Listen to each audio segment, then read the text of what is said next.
And we're live. Hello, lovely people, and welcome back. Apologies for last week. Somebody pulled his cable out by accident in the worst way possible, but we're back now. Let me rephrase that. Somebody pulled his webcam cable out by accident. And it broke. It didn't just unplug and you were like, well, fuck it, no stream today. Yeah, I didn't have a spare camera, and it was literally 10 minutes before we were due to go live, so I was like, cool, that's not happening then. I've never rifled through boxes of old electronics quicker than I did in those 10 minutes. Yeah, exactly. we're just like everything else, when you're just like, everyone's just like, Wayne and I are stressing ourselves out, and we're like, no, it's okay. We have a lovely community. They will understand. And we'll just we only got a few death threats, so it's great. Yeah, exactly. Yeah. Well, Chris said that. I said, they're all going to hate us. Yeah. Absolutely. Yeah, completely. Sure. Hi, everybody. We are here. We are Some Other Heroes.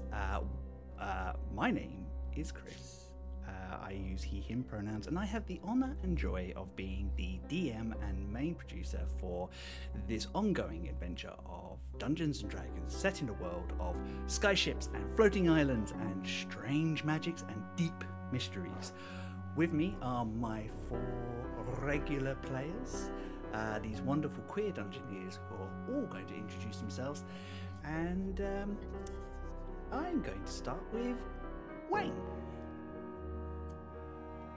Hi, everybody. I am Wayne. My pronouns are he, him, and I shall be playing the illustrious Dragonborn Rock. Oh, illustrious. Yeah, Amazing. he's feeling cocky today. Just for a change. Love it. Theo. Hello, I am Theo. I use they, them pronouns, and I will be playing the angst-ridden half-elf Eugene. Amazing. Angst-ridden does feel accurate, doesn't it? Oh my god, ridden though. It's giving disease. Angst this Absolutely season. ridden. It's serving disease. Charlie, they said angst-ridden, not angst-riddled.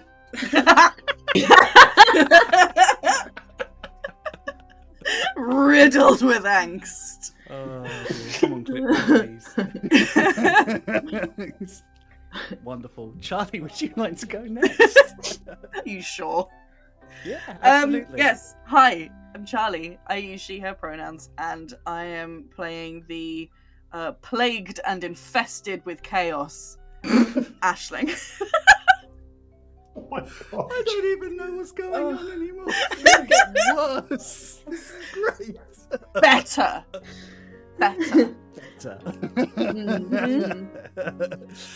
And last, and I'm sorry you have to follow that, Michelle.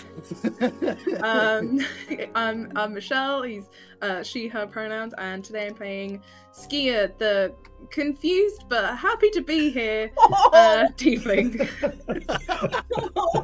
True, Not projecting onto her or anything. No, completely different. Yeah. Michelle, Never we're project describing onto our our characters. Yeah, Oh, we're describing our yeah. characters, not ourselves. Yeah. Are we? It is also Michelle's birthday week, so happy birthday, Michelle! Happy birthday, Michelle! Thanks. 18 again. Thanks so much. Amazing. Yeah. And Oh my as is God. the tradition within Some Other Heroes, because it is your 18th birthday. That is now stuck in my head. It is because my it's your 18th birthday. Let's go with that.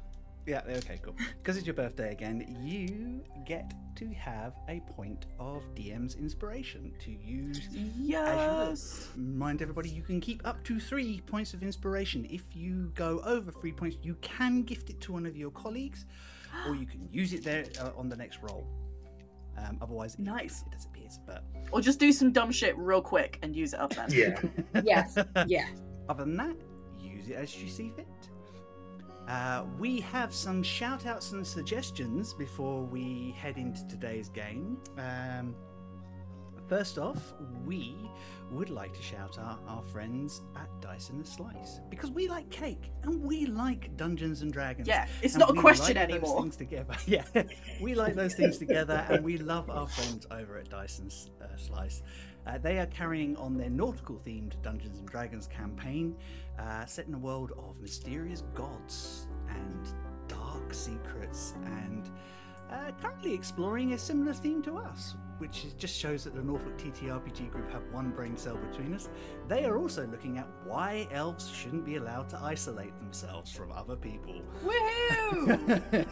It's our turn with the brain cell today, though. Well, if they'd like some pointers, we can send them a racist old man.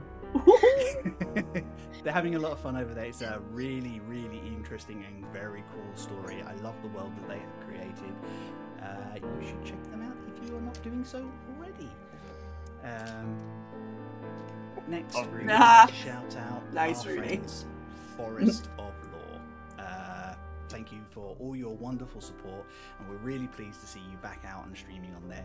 If you're not following our friends, please pop along to their channel and just give them a like and a follow. Check out what they do. They're on a very different time zone to us, but they do some amazing bits and pieces, some wonderful Dungeons and Dragons and other TTRPGs, beautifully produced and wonderfully created by Dal and Len, who are both in chat at the moment. Oh, it's theirs, is it? All right, Brock. Speaking of friends in chat, Hedge is here, so Misadventurers League are here. Our friends Misadventurers League are a UK-based TTRPG working with UK and European variety streamers to create new TTRPG content. They're lovely people. We love what they do. Presently, they are wrapping up their Veils storyline on a Wednesday, and I think they're coming to the end of Kids in Space as well. Already? As well. Oh my god! But they have closed their casting, so we are eagerly waiting their version of Kids on Brooms, which will be next year. I'm very excited for that. Very, very cool. I've got a checklist to make sure I get everybody right. I personally would like to thank our friends at Hordes of Tales, who had me on Friday night as a player, which was an amazing experience. I got to play Become One, a wonderful indie TTRPG about a broken AI trying to protect its pilot. We will post the link for anybody who missed it as soon as it becomes available on YouTube. We do recommend going and watching it. It was very good, really cool, and it took a very interesting turn. Yeah, y'all, I have to tell you, there's a lot of actual play stuff that I listen to, and I kind of listen to in the background and stuff, but I don't pay that much attention. But this one was from the beginning was just really interesting, really cool cast of people, such a unusual story for this kind of actual play thing. I was really fascinated by the whole thing, and it really did take a very interesting twist towards the end. So yeah, honestly, if you do have time, it's only a couple of hours. It's really worth watching. It was great. In answer to Robin's question, I was an enabling party mum, so do with that. Excellent. What you will. We love to see it.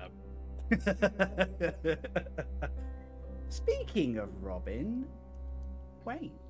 Yes. Speaking of young Robin, who has just got back from jet setting all over, we just wanted to give a shout out because a couple of days ago, well, a few days ago, there was an awards ceremony for the tech industry.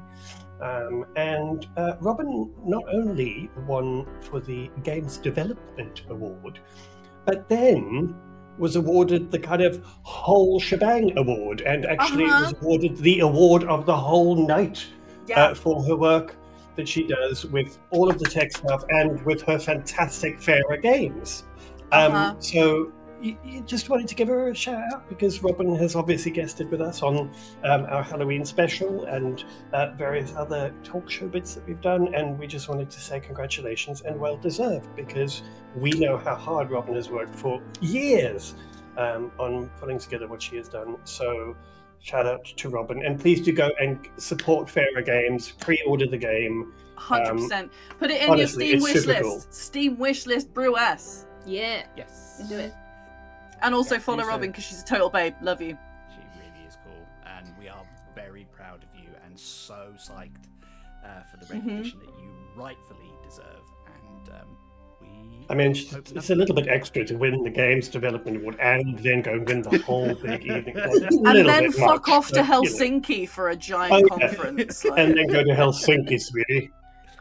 Oh, dear. Robin, But we're okay, very- now we've done that. You can go have a nap. All right. Okay, you can please hang No. around as much as you feel you can, but we would prefer you took care of yourself. And this is always the same with our wonderful catch us on the VODs. That's what they're there for. If you cannot manage it all the way through, Go to sleep, babe.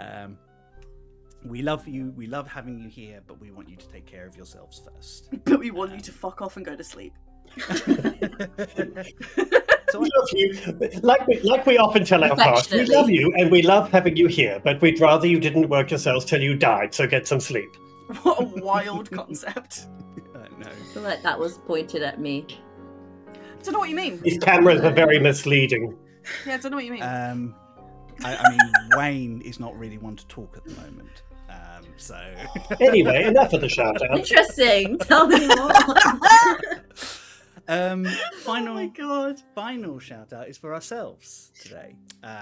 We have today's episode and one more Some Other Heroes main campaign episode in the year, and then we have one more episode after that, and I can happily and excitedly tell you that we will be playing the wonderful one shot, The Kobolds Who Saved Crimbo. It is a hack of our friend Nikki's amazing Scramble Wizard. I've sent the details to these wonderful people who are putting together their characters now. It's going to be chaotic, it's going to be silly. I am going to have barely any control whatsoever, not that I normally do. I was going to say. And I think it should be festive fun just to wrap up the year with something silly and light, and to celebrate all the wonderful things you guys have achieved this year. So come in, join us. It'll be our normal time, normal schedule, but it'll be a very different sort of game, so we're looking forward to that. Right, I think that's everything. Oh, except for our mods. Our amazing mods, Bespectacled Man and Hedgehawk, are in chat to keep you safe. They keep an eye whilst we're all busy. They just make sure that if any bots come through, any rude or ignorant people come in and try and ruin or make the space less safe, they have huge banhammers and they will use them. If you notice anything and we don't pick up on it whilst we're in the middle of something, just message one of them, give them a whisper, let them know. They will check it out. They are wonderful people. We trust them, and we are ever grateful for them for keeping an eye on things and helping keeping this community a fun, friendly, and queer safe space. Right. That is really it. So, without further ado, let's drop the titles.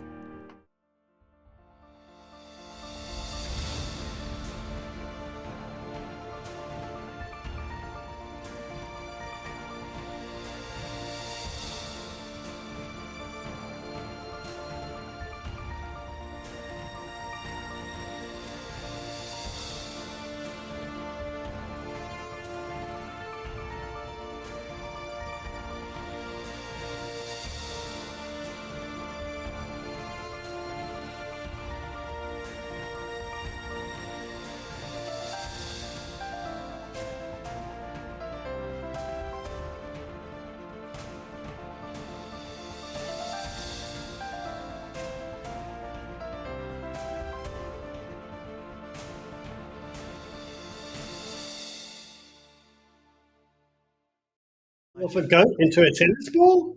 I don't And fucking know. Previously on Some Other Heroes.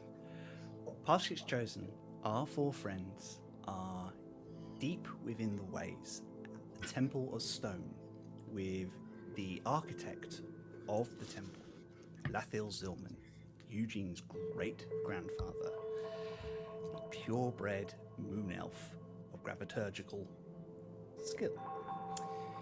They have been talking to Lafil, having saved him from the spirit of a strange dragon that seems intent on getting revenge on the Appleby bloodline.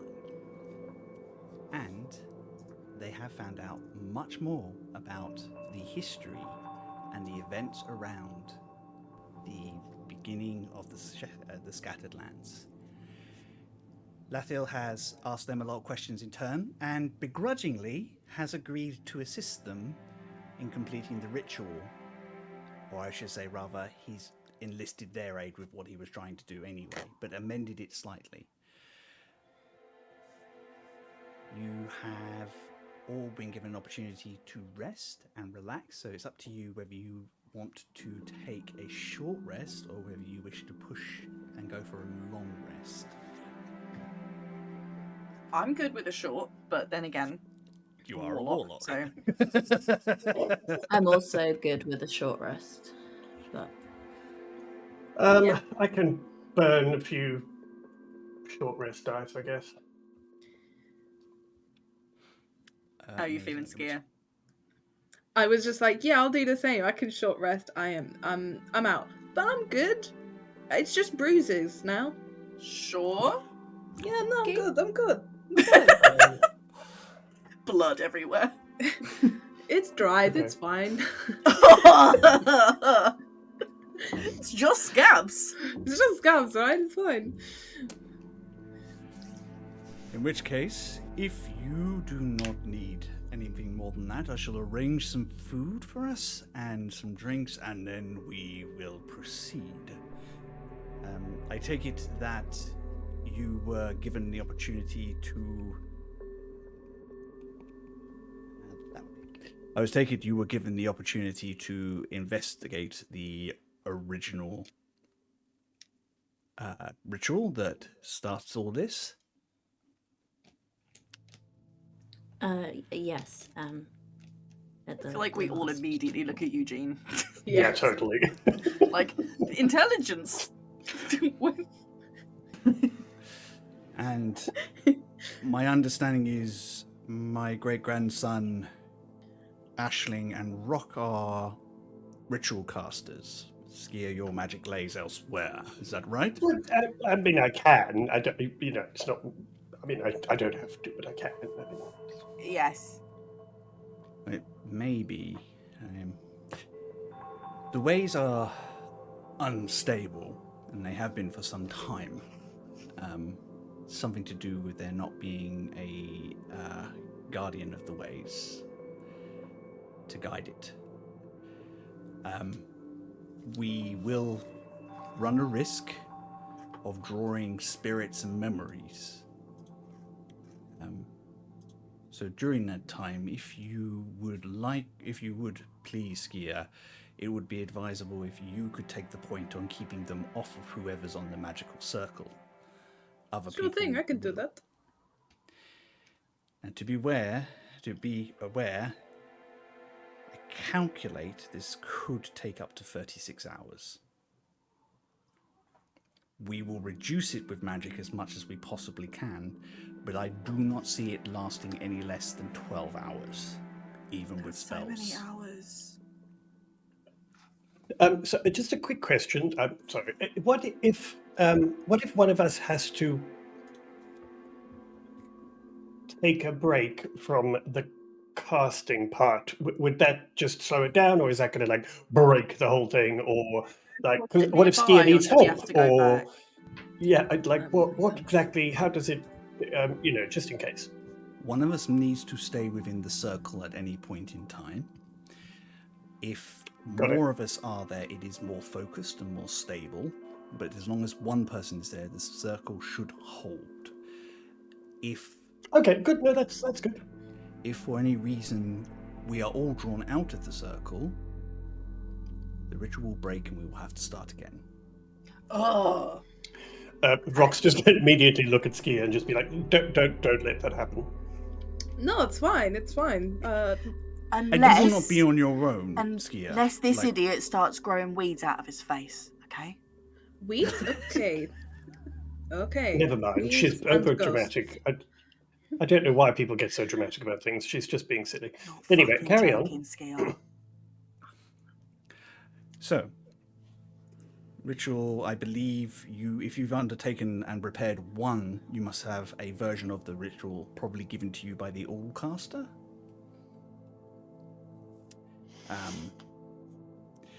In which case that will suit fine. I can give you a more arcane version if you wish, Eugene. Sure. Wanders off to one side and kind of motions down, and this bookshelf floats down, and he just kind of goes through a few books, and pulls one out and hands it to you. Eugene's making notes for his library. Install floating bookshelf. Yeah. That's a good point. Opens it up on a page and just puts it in front of you. In neat, even handwriting is a ritual circle with different runes. It's the same idea. It's just written from an arcane perspective as opposed to. It's the Game of the Year edition. Yeah. From Aisling and Rock's perspective, it's you kind of, I think particularly Rock, whose magic is more based on less arcane. You kind of see this as being needlessly complicated, but you see understand most things it. like that. Yeah, Okay. I mean, to be fair, that's my general approach to magic, but sure. Aisling, you're like, yeah, I can I see mean, it's how that very works. pretty. I like that they've done all the squiggles and stuff. That's nice. Yeah. I think, Eugene, you can make an Arcana check, though.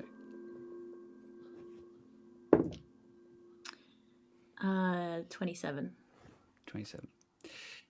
What you notice is this is indeed, it will draw magic through a more arcane focus, which means it's more manageable for you and Aisling and Lathiel, which means that when you are concentrating, it will require less of your active focus to deal with, which is this magic circle will do some of the heavy lifting for you. You just need to be there as a conduit. Good. Okay. Right. And there's tea and simple breads and cheeses and honey cakes and things provided, like nourishing food. Not necessarily the most fancy, but the sort of stuff that somebody who spends his whole life researching and doesn't want to fuss with too much. Wizard dinner. Wizard dinner. Okay. A couple of loaves of bread that Exactly. are more heavy and rustic and like take more to tear and swallow, but you kind of get the impression that they probably are more nourishing. Have like lots of stuff just stuffed in them. You just ground up some multivitamins. It's like, that'll do. Exactly, that sort of thing. Yeah. Rock's going to sort of take part because, food and stuff, but is also going to constantly make comments like, it's not as good as your sister's, is it? It's a bit, this one's a bit heavy. I'm not sure we needed all the salt in that one. It's not great. Get him. Um, Fuck him up. I think Lathiel doesn't. This is all water off of a duck's back with Lathiel. He's too old and been around too long to be needled that easily. But he does pick up. Does he make any reaction when my sister is mentioned? Yes, he actually turns to you. So you have a sister too. Yes. We're twins. And actually. does she follow the arcane arts? Follow is a strong word. She leads them. She's a baker, primarily, but she kind of can't help but put magic into everything she bakes. How interesting. Some magical talent obviously just is unable to be contained. And, I mean, that tracks. You are a Zilman, both of you. Wait, like actual magic? Yeah, like her Oh, yeah. like, does magical shit. It's so good. It's really, I mean, they taste fantastic, but they also sort of help with the healing and all sorts of other bits and pieces. And It's welcome. I mean, and they do taste fantastic. None of this heavy stuff. Okay, I want to try that. Yeah, when you come over, we're gonna get like tons of cake. Okay, great, Mhm. cool, excellent. I'm just going to turn back to Lathil and just go, anything else you want to ask Eugene about his entire life that you've missed?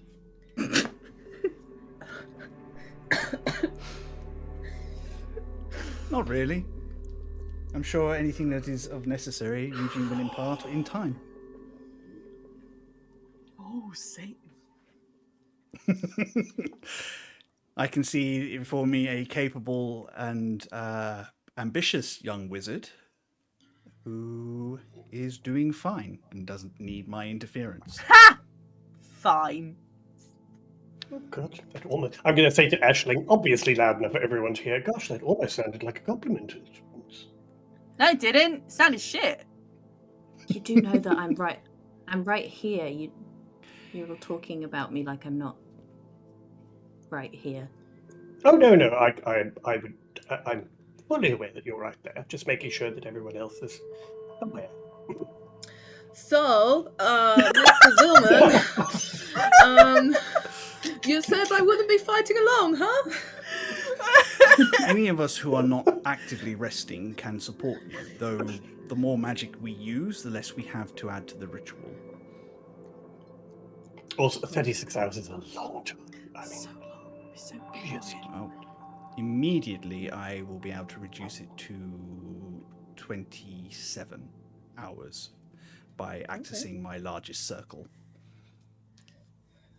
and channeling that. But that does mean Phrasing. I will not be able to use very high level magics until I rest again. That's cool. Eugene's here. That wasn't even meant to be shade. Ashley's just being like, yeah, we don't actually need you. We have Eugene, so. Okay, yeah. Chris, I genuinely don't remember how long obviously in game time. How long did the last one take us? Was it the same kind of period? 24 I know. hours Again, we last sped time. it up. I know, but okay. Yeah, we used took different 24 spell hours. slots to bring it down, didn't we? Yeah. And you were able to bring it down further last time. So, but the complexity of what you're doing, because you're trying to siphon off enough magic to give New Doan not one but 2 more teleport spells. Oh yeah. And That's true. you are also trying to give the heart enough time to be able to evacuate. Yeah, that's true. That reminds me, I need to sending to grandmother. Oh yeah. So I'm gonna go do that Okay. somewhere else. Not going to do it in front of all of us, no? No, I've kind of had enough of being the center of attention. Oh.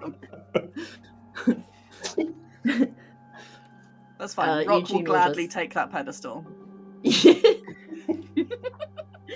Yeah, Eugene's just gonna find like somewhere that he can go to quickly send a message without Picture him being... slowly just- hiding behind a rock, just like. I think the last thing Eugene hears as he disappears behind a bookshelf is, "So, Iskarok Revorkus, subjugated any innocent people recently?"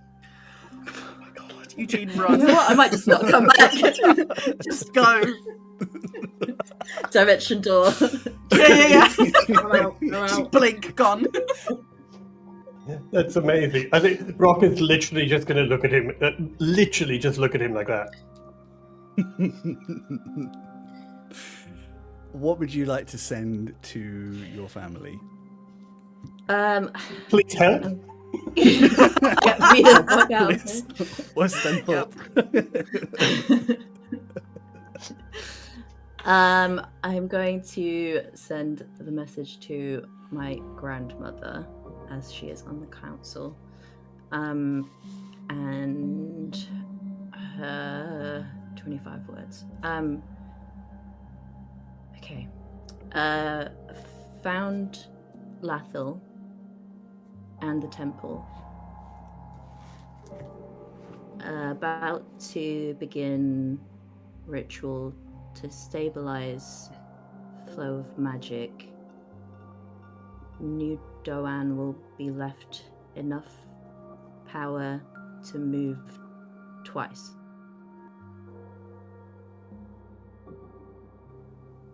Cool. Bitch. Please roll me a d20 and tell me the number you get. If Eugene says "Okay, love you, bye" in one sentence, like That's what one counts word. One word. Yeah, Yeah. absolutely. Remember our Always. last hack of hyphenating everything. I rolled an 11. Cool. You feel the spell twist and turn, and then it kind of goes away from you.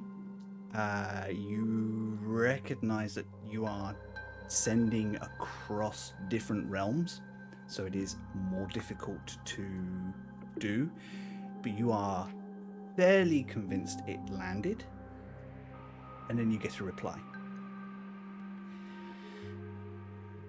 Thank you. I will advise the council. Be safe. Personal feelings aside, he can be trusted. Love you. See you soon. And that's it. Okay, and then he's sort of gonna try and see what they're talking about before he comes back Wise. to everyone else, just to judge Just get an insight from a timings. distance. Yeah. I mean, I'll leave it to my other three players. How far has it descended? Did Rock manage to keep his temper, or? Oh, I think Rock has kept his temper, but he is absolutely continuing with the kind of barbed comments. So that comment about subjugating people and stuff, that would have just been a look, and then Rock kind of later saying something like, well, I suppose it's hard to know what's happened in hundreds of years when you've isolated yourself and just alienated your entire family. Oh my god. So no, I haven't. And it will just continue to jibe as much as is given. Ashling's Can I leaning roll back like stealth? she's watching Shade Wimbledon, just between the two of them. He's just out. Got the cheese. Oh yeah. Skier suddenly found an interest in books. She's just anywhere, like a He's dark corner. dissociating in the corner. I'm out. Like this. Yeah. Yeah. Can't see me. Can't see me. Skier suddenly really interested in rock formations she's never looked at in her Yeah. life before. Yes, exactly. Yeah. So that's what you come back to. There's this shade tennis between an ancient elf and a sassy dragonborn. Do me an insight check on both of them. 16. Necessary? 16. Rock. How serious is this competition with Latil to Rock? I don't think it's serious at all. It's Rock's way of trying to get this man to show a little humility, rather than the arrogance that he kind of exudes, and that is. Let me roll for what I'm. Okay, a natural one, so I'm hiding nothing. Shit. So yeah, that's completely his intention, and it is 100% driven by protection of Eugene and Aisling and Skier, because Rock feels like this man has kind of basically just been incredibly arrogant, but also Rock is hurt for Eugene that basically this man hasn't kind of gone, oh my god, you're my long lost grandson, you're amazing, I love you.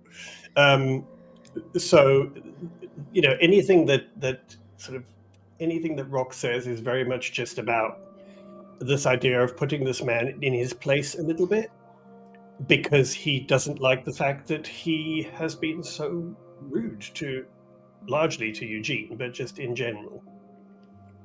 And also, to be fair, Rock was already prepared for some kind of negative comments because of being a Dragonborn, and Lethil being secluded for so long would mean that his interactions with Dragonborn would have been absolutely horrific. So Rock was kind of already waiting for the fight when he walked in. From Lethil, who also just rolled a natural 1 on his deception. Great. This is a game. He doesn't hate Rock or Aisling or Skier so much as he's needling them to see what their reactions are. It's almost like it's his way of testing them. See, I think Rock hates that even more. Oh. Rock's just like, don't fucking try and test us. Like, we came here, we made it through all of this. So, like, we're here to help you save your own bloody place. Yeah, this is a little triggering. This is, that awkward grandparent or relative that you don't like talking to because they deliberately aim for the things to see if they can get a rise out of you. This is what Lethil is doing. Gross. This is fun for him. Ugh. Anyway, as soon as Eugene comes back, Rock will sort of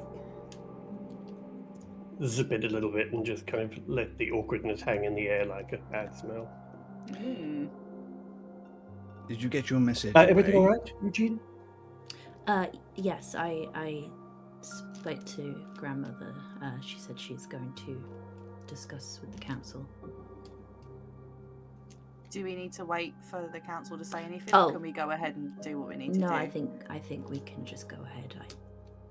Because we need to do it either way. I think they're just, deciding where to go. Oh, that's going to take them ages. All right, yeah. Well, yeah, any kind of decision is going to take a while. So I think we should just carry on.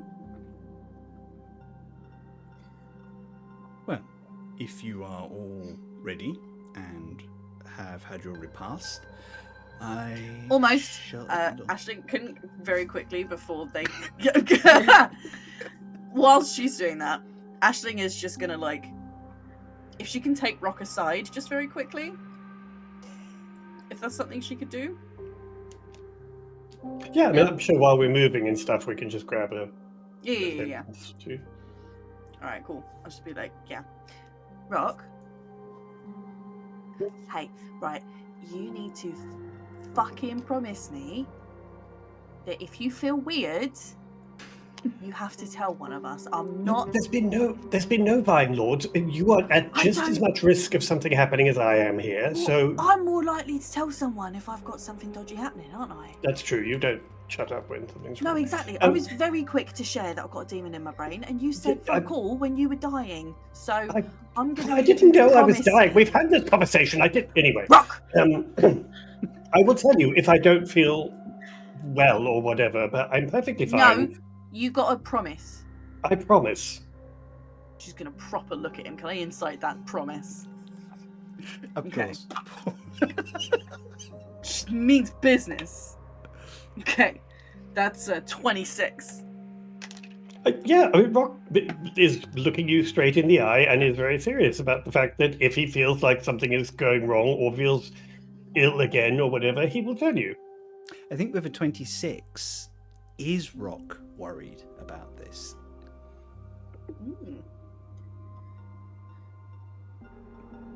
No, I think in large, this is kind of one of those things where it's so big that Rock doesn't really actually.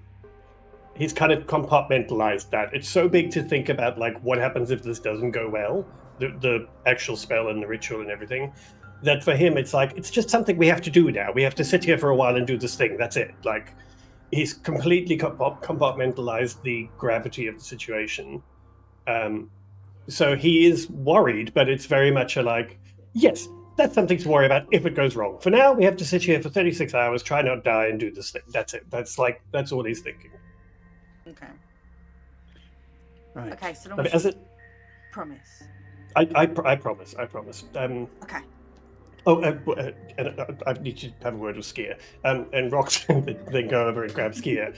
And just gonna say, just if it does get to a point where there is anything attacking, and you are a little overwhelmed or need some help, don't try and do it on your own. I can help now. I have the sword, and I can actually help with the sort of physical stuff. I know it's a shock, but so just call me out, because I mean, it's their magic's largely going to be running the whole thing. So just don't be a hero. Well, no, be a hero, but don't be try not. Anyway, just if you need me, draw me out of the thing, and I can help. These days, I can help. Right. Okay. Yes, I will call you out. If I need help, I won't need help. I'm fine. I'll be good. But see, this is what I mean. Don't say you won't need help. You don't know if you won't need help, but if you do... Right, all right, okay. I don't want to pull this card, but I've been doing this a long time, okay? I will call for help if I need help, but I'm just saying, Okay. Well, then I'm just saying, make sure you do, that's all. So yes, we're in agreement. Right. Great, okay. I'll call you out specifically, because, all right, that sword is pretty sick, so... Well, I mean, there's no point calling Eugene out. He's going to be largely controlling the spell. I saw that fucking look, Theo. I mean... You were so ready to be like, bitch. I mean, let's be honest. Yeah. Right, okay, so, so this is like a magic magic thing, right? So, like, tier-wise, Eugene's going to be the best there, then Aisling, and then you, and then I'm not really... I'm not sure where the great grand racist fits, but he's somewhere along there. Well, he's probably like up there with them. Okay, so I'll call you out first if I need help. That's all I'm saying. It's all fine. Okay, great. I have a question. I have a question for the wider group. How this ritual works? Like, will you be able to see what's happening, or are you going to be in like a, your eyes closed or whatever state? Yes, a bit trancey. Okay. Last time we were a bit sort of spaced out, but he was dead. Only at the end. Oh, for God's sake. Okay. Yes, the dead. We are still going to talk about the dead thing and the that's fine. Eugene's parents lying to them, and Aisling. There's something here about cheese. I think it's important. It's very important. We definitely need to talk about the cheese. Yes. But are we finally staging an intervention? No, fuck you guys. The secret one? Oh, is this a secret? Don't worry about it, Aisling. Great save. I can put an alarm around you guys though. So like, if you were worried and if something happened to me, and then something came through, you would get an alarm. I could set an alarm if that would make people feel better. And she looks at Rock. People. Certain people. Yeah. I'm not naming names. Looking at no one in particular. Yeah. May I make a suggestion? Yeah, sure. Eugene, you have your shiny new staff. I would love to get some action on this. I can help protect you all with Skier if you summon me.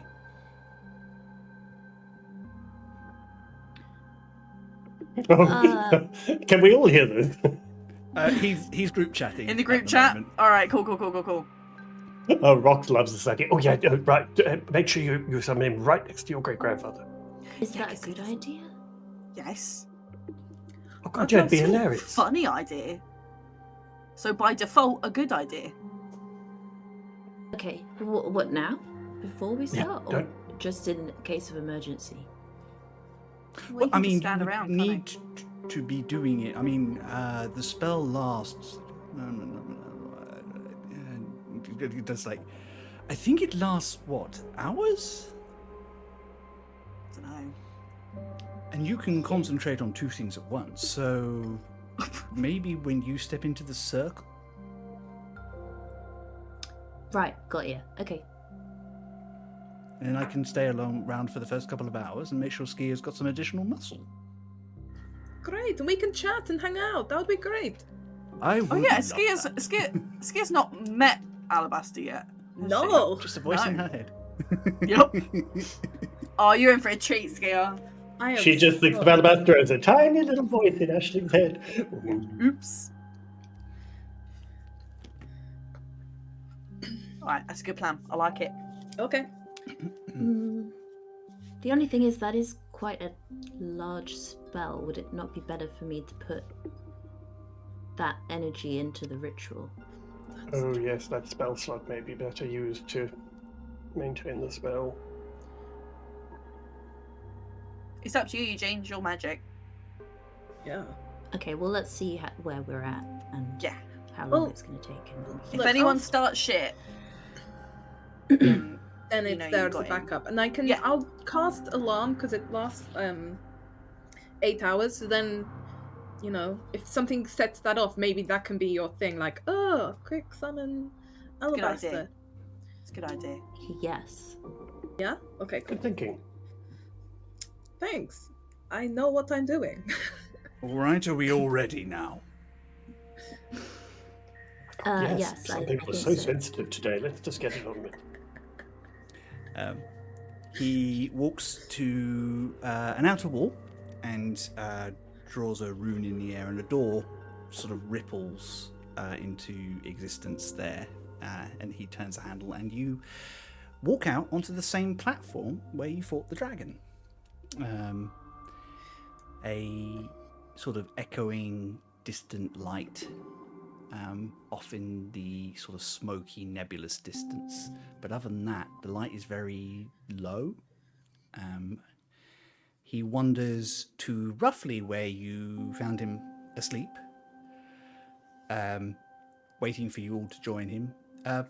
Just close the tower door behind. Probably best to leave that as a last-minute escape if we need it.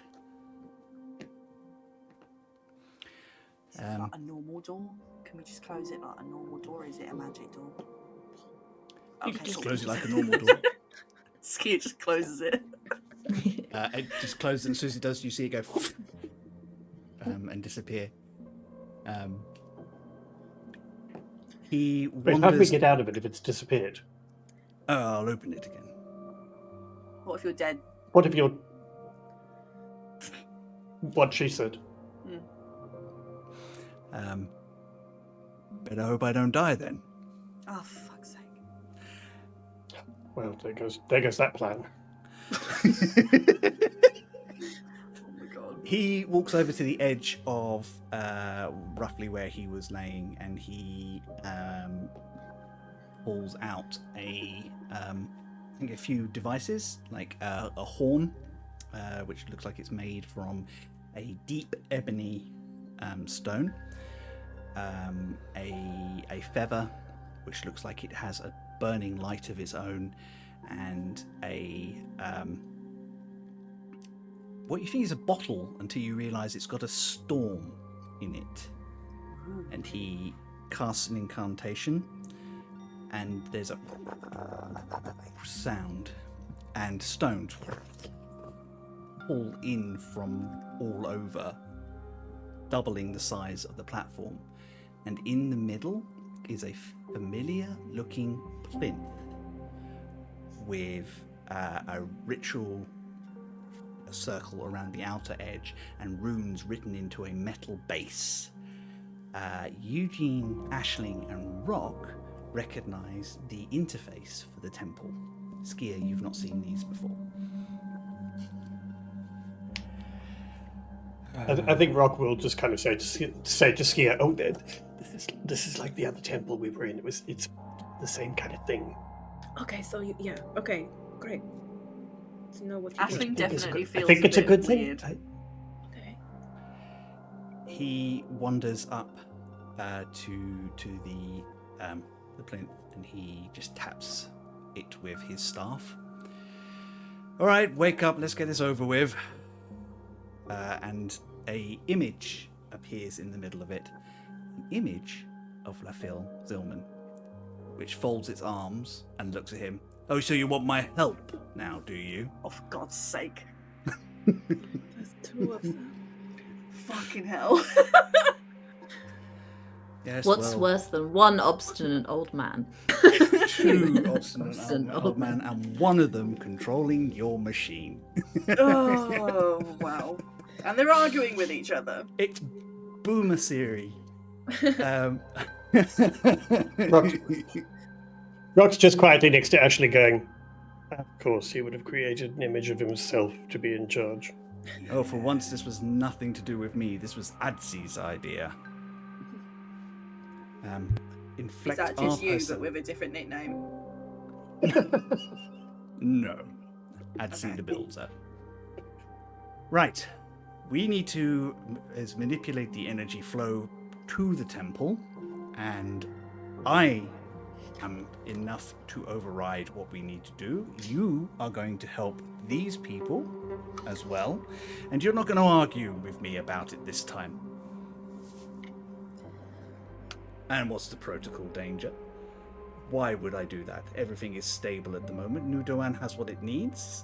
So does the Sky Shield. Actually, it doesn't. Run a diagnostic. Check the flow of magic through the shield. Tell me what you see.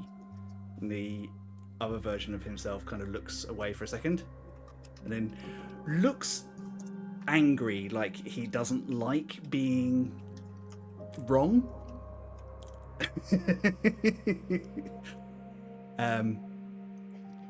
And the real Lathiel looks very satisfied, like he likes being right. And this is clearly an old argument.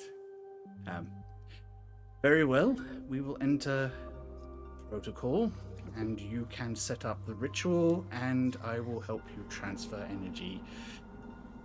36 hours, unless you wish to spare some magic. We'll discuss that when we can. Right.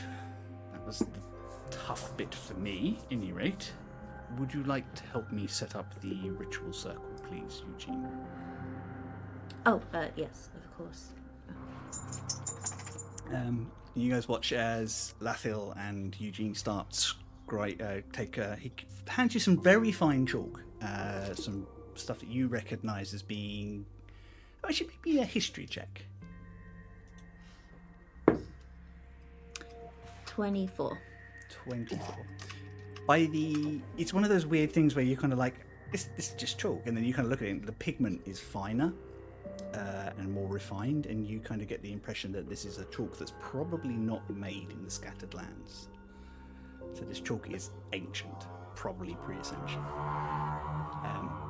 But it draws beautifully, and you notice that there's a little kind of glimmer to it, like the lines become semi-permanent.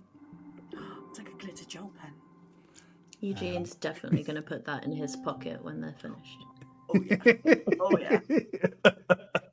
Eugene's stationery addiction begins now.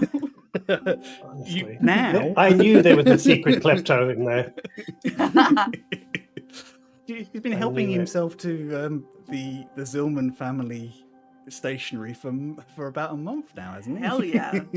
He's going to get caught when he goes through the metal detector. Ashley's bag of holding is full of cheese, and Eugene's bag of holding is full of stationery. And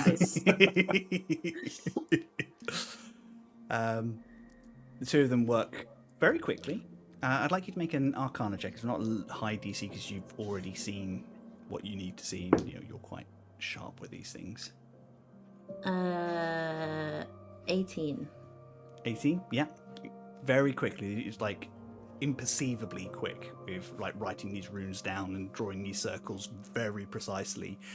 He does cast looks over just to make sure you're doing it right, but it's like there's a satisfied... Eugene does the same. Yeah. Yes. Rock, if Rock sees that, Rock is so proud. There's a satisfied as he just carries on with his work. And you two finish within 5 minutes. It normally takes 10 minutes for a wizard to draw out a circle like this, but it only takes you 5 minutes because there's two of you working on it. Right. I do need to rest because I'm not quite over the business with the You were dragon. sleeping for ages. I was bleeding for ages. Oh yeah. But I can get this going. Who would like to take the first ritual? It can be more than one of you if you wish.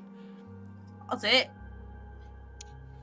I mean, I'm happy to do whenever, so if it will give us a good head start, then I shall join Aisling. Aisling is okay with this. She can keep a fucking eye on you. So the two of you step into the circle and take a comfortable seat in two positions facing each other over this plinth. The spectral form of Lathil kind of glances down and just sort of folds its eyes and harumphs and disappears as the ritual starts. I was Aisling, not Charlie. I'm polite. Lathil steps into the circle with you. Now, focus on the scattered lands, on drawing energy into the shield. The circle will do the rest. I have already set additional runes, and Eugene has over there to siphon off the energy we need to send to New Doan. And with that, he pulls out a large chunk of what you recognize as ether stone from a bag that he has around his waist and drops it into one position. This will draw off the magic for that. You do not need to worry about that. It will do it automatically. If you have any spell slots to spend here, you can do it at the beginning or the end. You can stay in the circle probably up to 8 hours, and then I would recommend you take a rest. I will be back after I have had a lay down and a chance to heal. Okay. Eugene, Skia, while I'm gone, these two will be vulnerable. It will be down to you two to keep any shades, spirits, or memories away from them. They will come from the ways. Especially now magic flows slightly different from the Temple of Life. They will be hungry, and they will want to try and break the ritual and twist it for themselves. If they get that far, break the ritual rather than letting them take it. Okay. He then steps up into another part of the circle where he can stand, and just you can feel this pulse of energy, and he weaves a spell and channels a 9th level spell slot into the ritual, Okay. taking 9 hours off of your 36 total. Dang. I didn't know they were.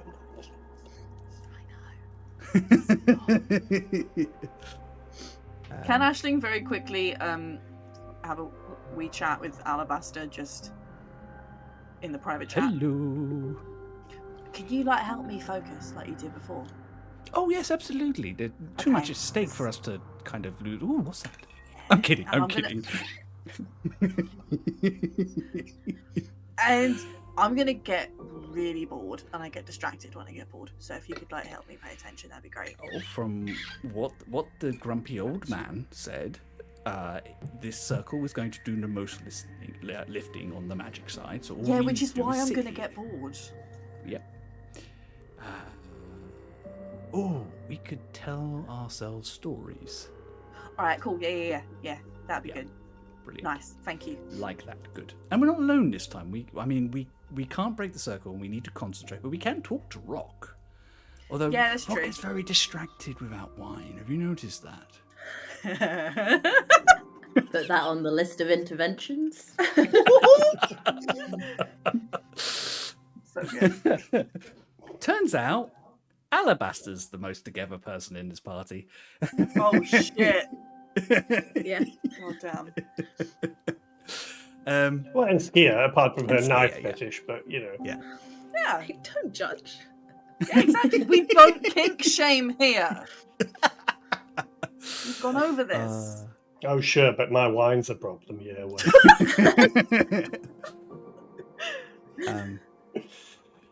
Right. Do you want to burn a spell slot now? Yeah. Okay.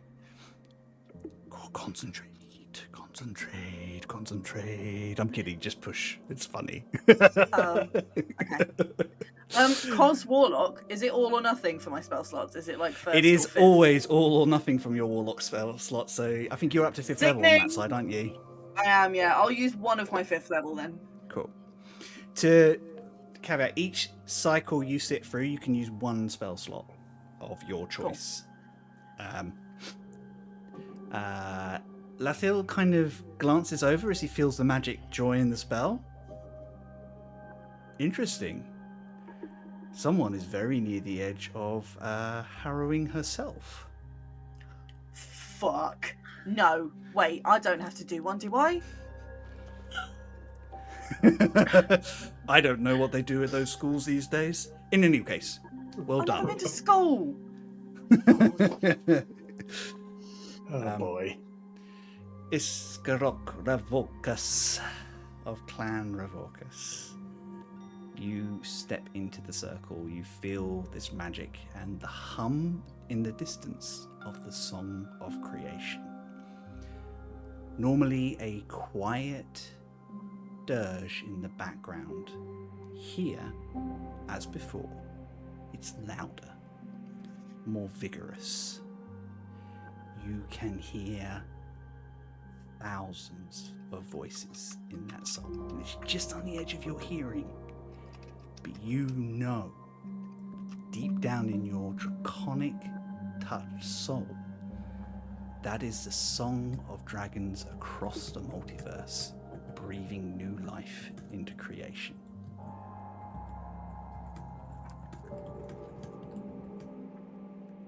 How does this make you feel?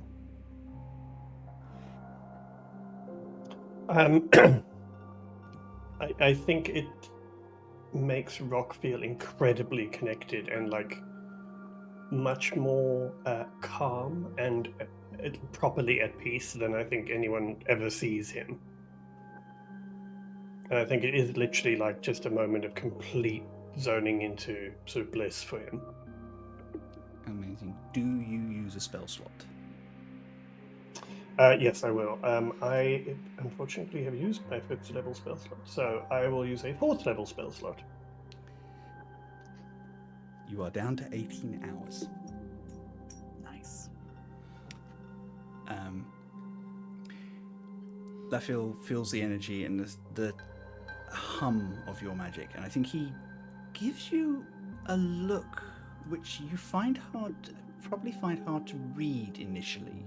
And it's a mixture of confusion and being impressed at the same time. I write it off as senility. Oh, he doesn't know where he is. He's probably wind. He stands up. He steps out of the circle, nods to Skia and Eugene, and kind of moves to a different part of the this now much larger platform, and he traces a different ritual on the floor, and a whomp, big, softly warm lit bubble appears. I can only do this 8 hours at a time, but if you are needing to rest, come and join me in here. In the sensory bubble. And he just steps in. It's kind of opaque, so you can make out shadow, like you can see him just lay down, but you can't sort of see into it directly. Eugene recognizes Magic Hut, the spell. The spell that Charlie wishes she had. If I could choose any spell. I'd choose Magic Mansion. Why? Because it'd be so good and cozy and just pop it up anywhere. It's fair. goes quiet. You, Skia and Eugene, you are off to one side. You can see your friends both concentrating. Rock, almost serene. Aisling, with a furrow in her brow as if this is actually quite a difficult thing for her to do. But every once in a while, also sniggering, which kind of implies that she's got help. And the two of you are left to your own devices. So I guess we just wait for something to happen or not happen. Right, yeah. Ski is already like not really looking at Eugene and it's just scanning constantly for any signs of movement or anything. You're in rogue mode. Yeah. Ultimate professional. Yeah. Oh yeah. Wait, is it not going to happen straight away, or is it like things just might come? I'm not sure, honestly. It sounded like it could happen, but it also might not at all. Oh, okay. So I guess we just wait. I think it will be pretty obvious though, so I don't think you have to be on a high alert for the next 8 hours, because that seems pretty tiring. Yeah. Okay. And she'll just turn and look at Eugene. Do you want to talk then? Sure. I mean, it would be crazy to sit here in silence for 8 hours. Yeah, of course. Yeah, no, absolutely. Like, it's my favorite bit about keeping watch is when you're like, you get to just talk about like really deep stuff or like crazy stuff or, you know, whatever. Eugene's worst nightmare. Eugene contemplates going into the hut. Oh. What would be worse? So, you know, how are you feeling? Like, really feeling? Because, you know, Oh, fucking hell. that guy is kind of like, I feel like you're stuck in between, right? Like your great grandfather and Brock and Aisling who are being really protective over you, and that's gotta be difficult, man. Full on therapy sesh. Oh my god.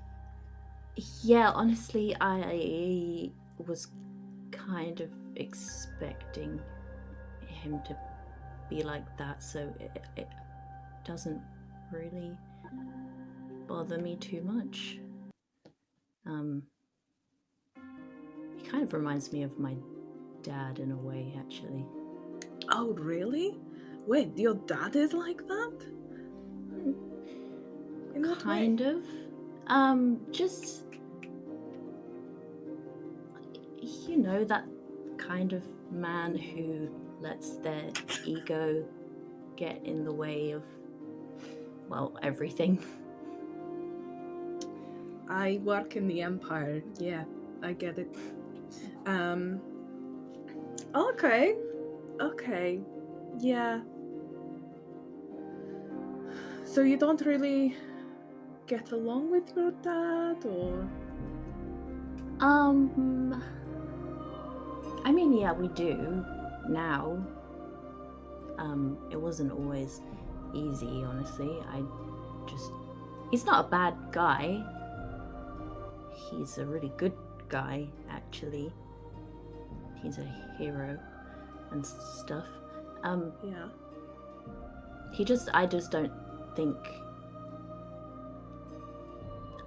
I don't think I was what he was expecting me to be.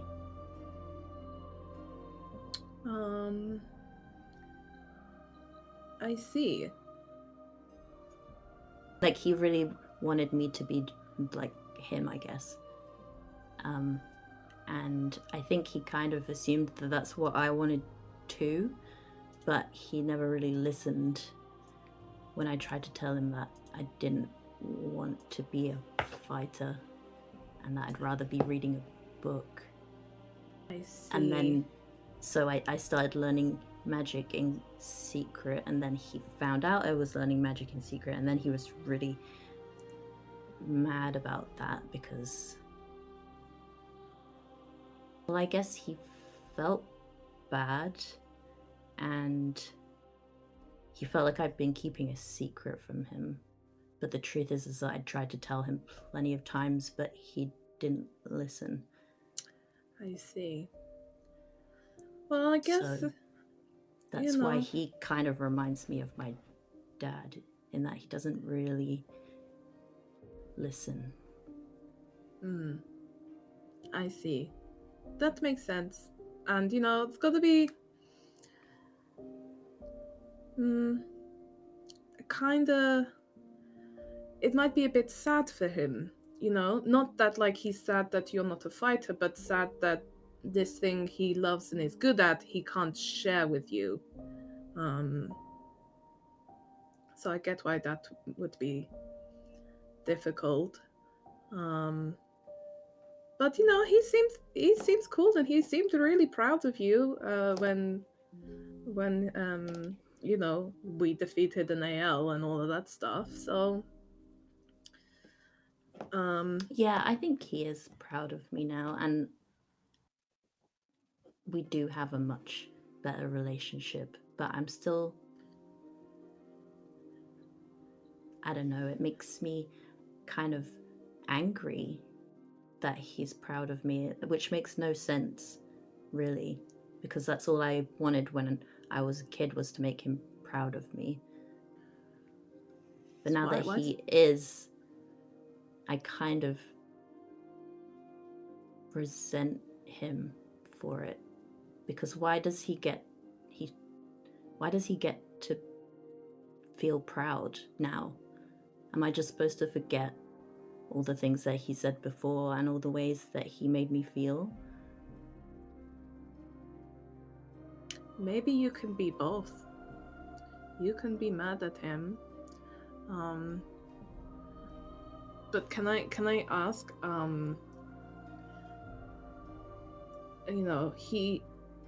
how he felt finding out that, you'd been keeping that stuff from him? Do you think you felt a similar way when you found out that your mum had kept stuff from you? Maybe.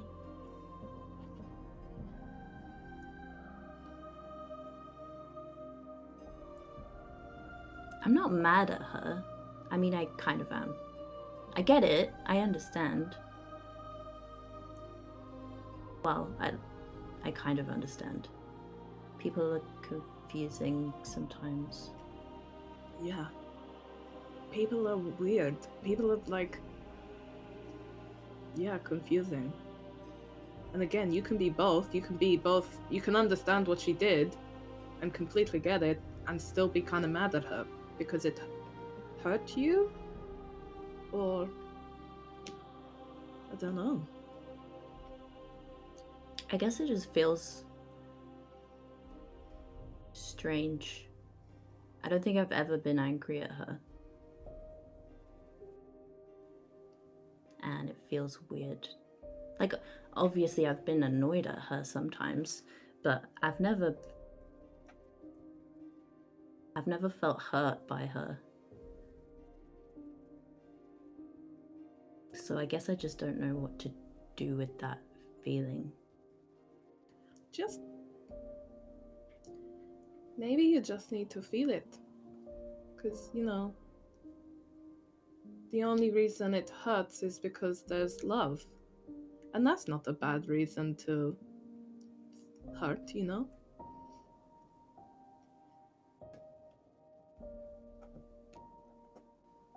That's true. I know I need to have a conversation with her, really. Just... when you're not saving the world or whatever. Yeah, there's quite a lot going on, and it doesn't feel that important in the grand scheme of things when we might all fall out of the sky. That it's still important. You can't start putting things list of what's most important. You'll get around to it, once we've done this, whatever this is.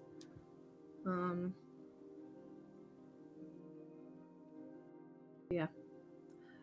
I wanted to check in and see how you're doing, because it feels like a lot is on your plate, and that stuff feels stressful. So, you can just chat to me about it. Thanks. I really appreciate that. That's chill. That's cool. Look, this is what, see, stakeouts and stuff are great. You just sit and you chat, and then, sometimes monsters or bad guys turn up, and then you have to, like, put a pin in stuff, and then it's, like, months later, and you're like, oh my god, do you remember that, like, really deep conversation we had? Yeah, let's go back to that. Is that why you've written it on your arm? Speaking of which... Yes. Yeah, otherwise you forget. Aisling and Rock, I would like you to both make me a wisdom saving throw. Okay.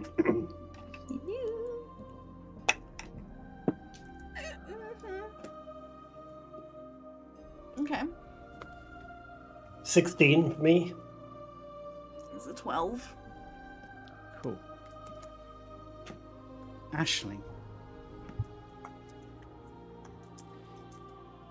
you are concentrating, you are focused.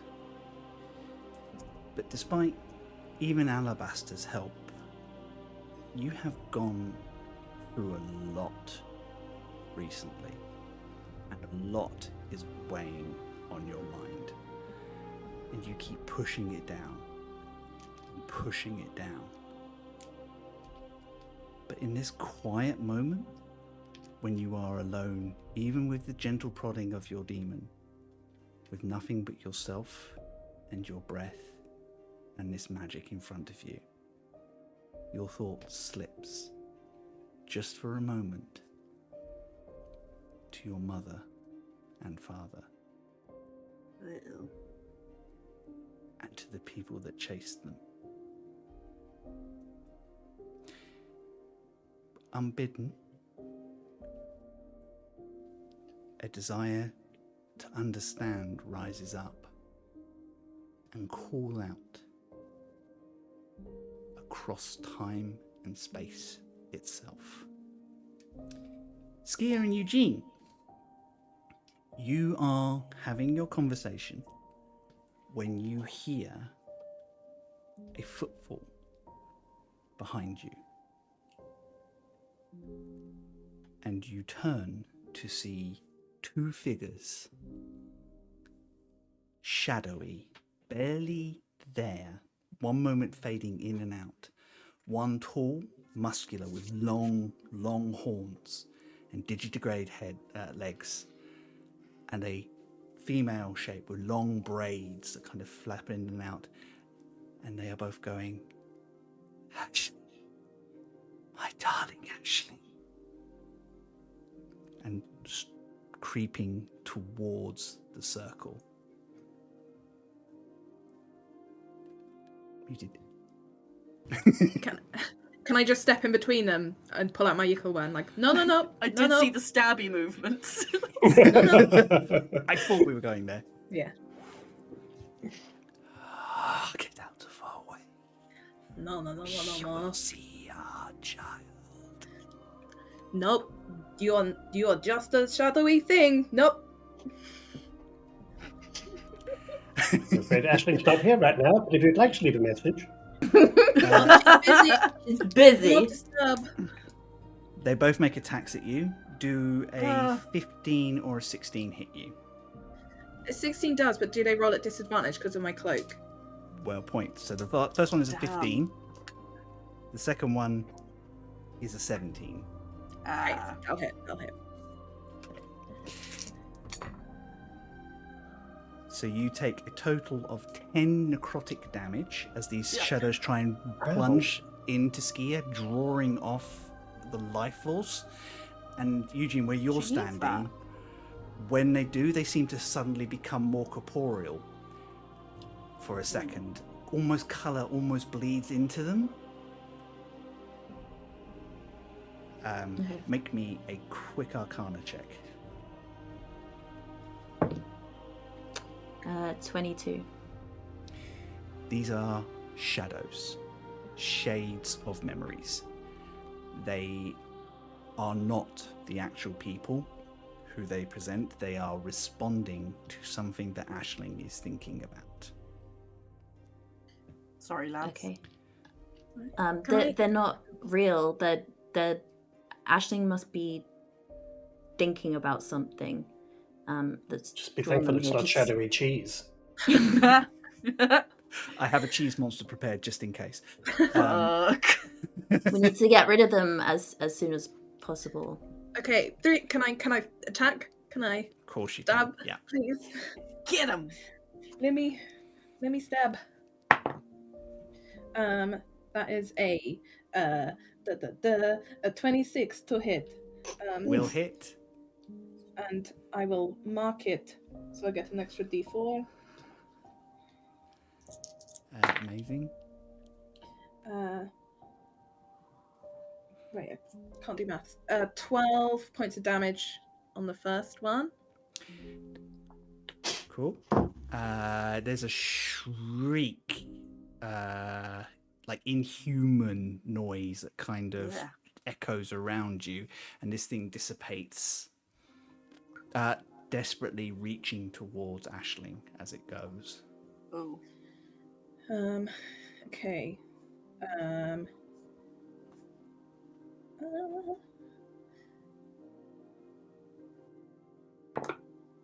Second attack, same again. Amazing.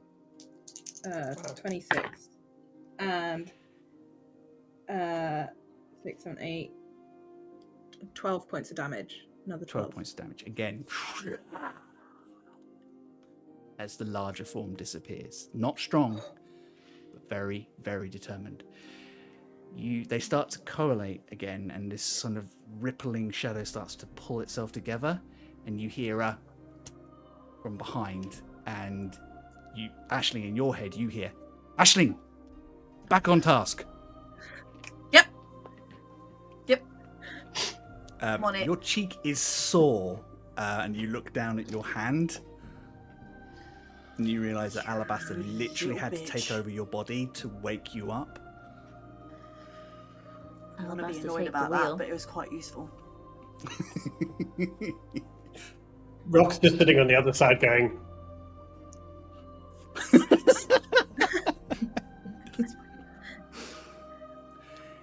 The rest of the first 8 hours passes unless you want to swap in between. If Eugene wants to swap in earlier. No. Lathil comes out having rested, looking a lot healthier as well, it has to be said. Damn, I never wake up from a nap looking healthier. It's alright, just get attacked by a shadowy dragon first, nearly die, and then come back. That's my plan next weekend, so alright, cool. You look much better. Also, it was 8 hours. Yeah. It was 8 hours. I'm not sure it's really a nap anymore, but sure. Fair enough. It's just a nana nap. He steps out of the bubble, which dissolves around him. I can put this back up for anyone who wants to rest. In fact, I will. And he pops it down. Any trouble so far? Just a couple of shades, but it was fine. Yeah. Skio, are you all right to go another 8 hours? Yeah, I'm fine. After that, you are going to be pushing into exhaustion, and you will need to rest. Yeah, I think he's like one eye open, like, yeah, I'm fine. It's fine. Well, Rock can take over. Yeah, He's gonna come out of the ritual now, so. Yeah, I just need, like a quick 10-minute nap, and I'll be good, right? Yeah, I think that's probably for the best. Yeah. Okay, I'm just gonna pop it. I'm just gonna pop in here then. Is that okay? All right, good chat, Eugene. And I just tap Lathil on the shoulder as I walk past him, like, great job, lad. You got this, boy. All right, night. You step into it. It's very warm and comfortable, and the bubble actually ripples over the floor, and you kind of, it feels almost like padding. Oh, see, this is why I want that spell. So, right then, should we relieve these two so that they can get some rest? Lathil steps into the circle in between Rock and Aisling on the far side, leaving the space closest to the bubble for you, Eugene. Yeah, he steps through. Thank you for your work so far. I can sense that a great portion has been lifted. By my estimation, we only have 10 hours left. Okay, cool. Oh man, I'm well stiff. Okay. Rock, would you mind keeping an eye on Eugene and I? Skier needs to get some rest. No, yes, that's absolutely fine. Good. Anything else? No, I think that's fine. Eugene, do you Good. have any magic to use on this? The ritual, yeah. Of course he does. Are we called to can we Oh yeah, should we leave you? Can we go? Please, yes. Go and get some rest. Okay. Hopefully, between the two of us, we should be able to reduce it.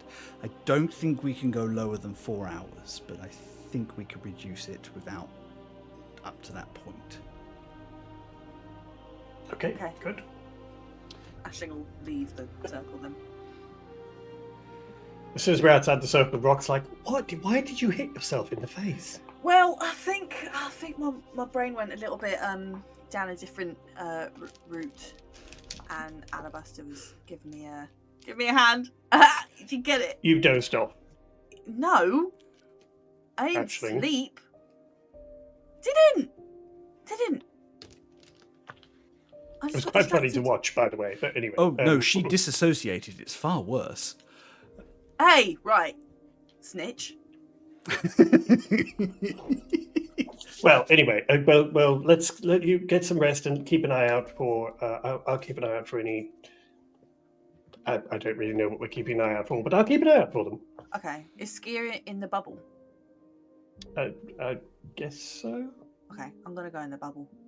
Yeah, Okay. same thing. You kind of pass through this membrane and it kind of gets warmer inside. I do it with cozy. just my face, first of all. Yeah. That's exactly what I was thinking. Actually, it's just like that. Hi. Spying on Skier. All right.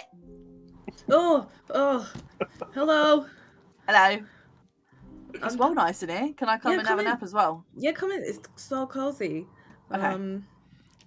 Yeah, I'll be come 10 join. minutes. She sticks her head back through the other way. I'll be 10 minutes, Rock. Okay, good. Oh, that's disturbing.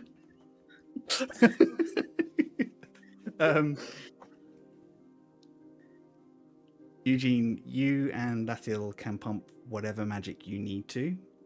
However, the complexity of what you're doing, it is now half the effect. So a level 2 will only be 1 hour. And how That's many bullshit. hours are left? Did you say 10? 10. But we can only But we reduce can't it to go 4. Below 4, so that's 6 We can just do levels. even more maths. There's enough maths in this stupid game. I know, seriously. Why do we do this? I can manage an 8th circle Flags. if you wish to pick up the rest, Eugene. Yeah, I can do that. That would be a 4th level slot, right? 4th level slot for you. Yeah. He concentrates, and you feel that magic that's. You're nearly there, and you know how this feels, but it is a little bit beyond your reach yet. But it kind of. When you've seen like your aunt do it and your grandmother do it and things like that, it's that kind of like grip of ambition again. That's what you want. That's where you want to be. The magic takes, and you see the ether stone near in between the two of you is now glowing with a radiant purple energy.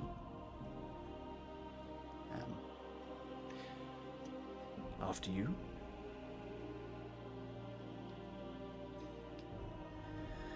Okay. Yeah, Eugene will start putting in his magic. Amazing. So, first couple of hours go really quiet. I think is Ashling only having a short rest. Yeah, just a quick little disco nap, and then she'll come join Rock. Rock is, you spend an hour by yourself, this place with that, and that hum, that song has not got quieter. In fact, if anything, it's got louder, more curious.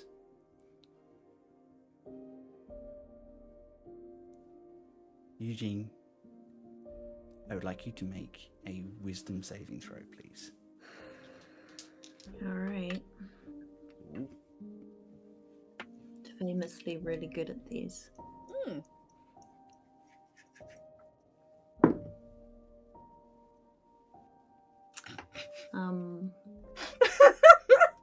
Can I insight check Theo?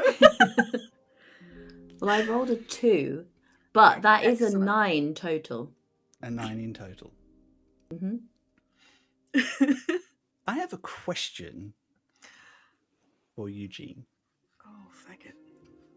I can hear that! I love that I heard that even though you Didn't we muted. fix this? No. That was amazing! What is Eugene's darkest thought? Ooh, A thought that may make him feel quite ashamed to be out in the public eye. Wings out. Maybe even something that he has just kind of gone over his mind and then been pushed away and not even intended, but just one of those horrible, horrible thoughts that just come to mind and then make you feel guilty for even having them.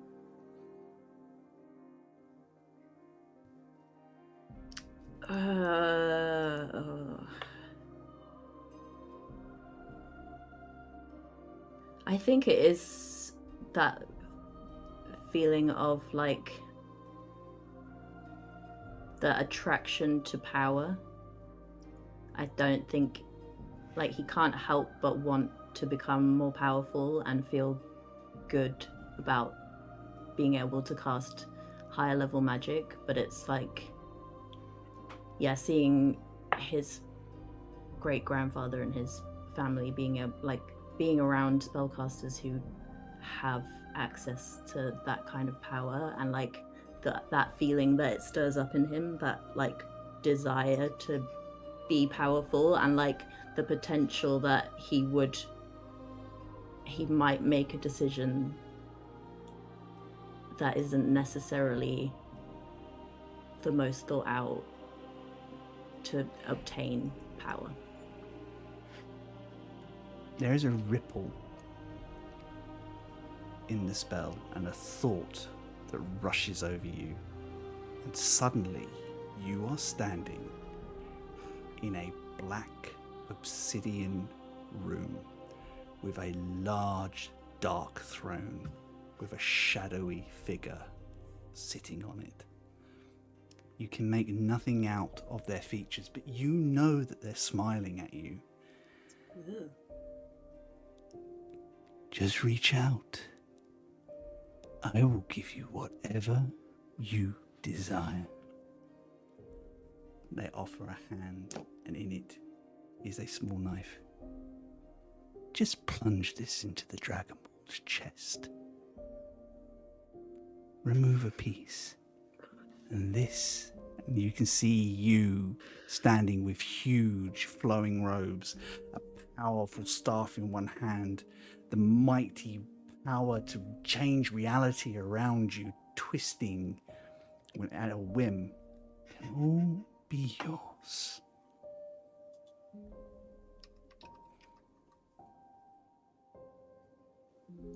I can't see this thing, right?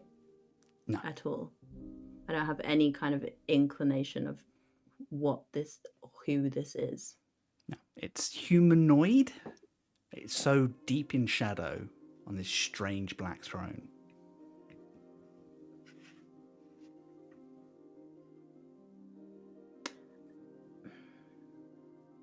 I think Eugene kind of does nothing to start with. But as soon as it mentions hurting Rock, he's like, no.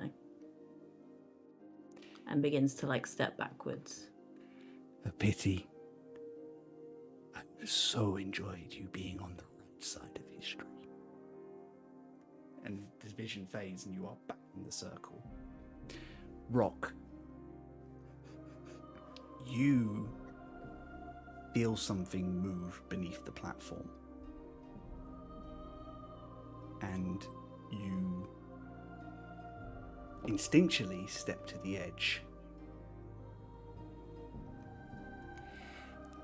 White scales, a body as vast as an island, twisting through the clouds and nebulas below.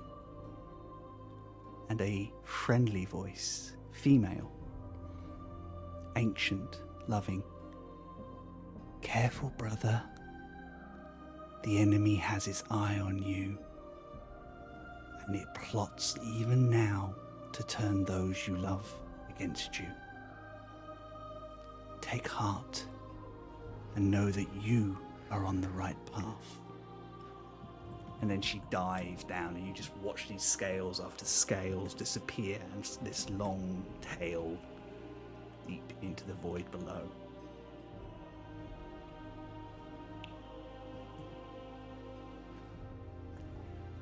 And that's where we're going to take our break.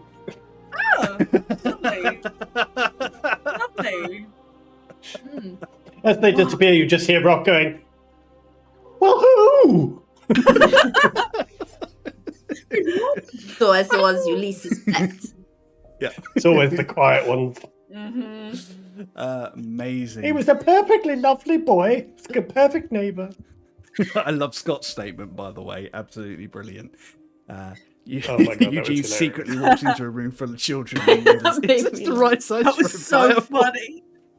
Yeah, we've all been there.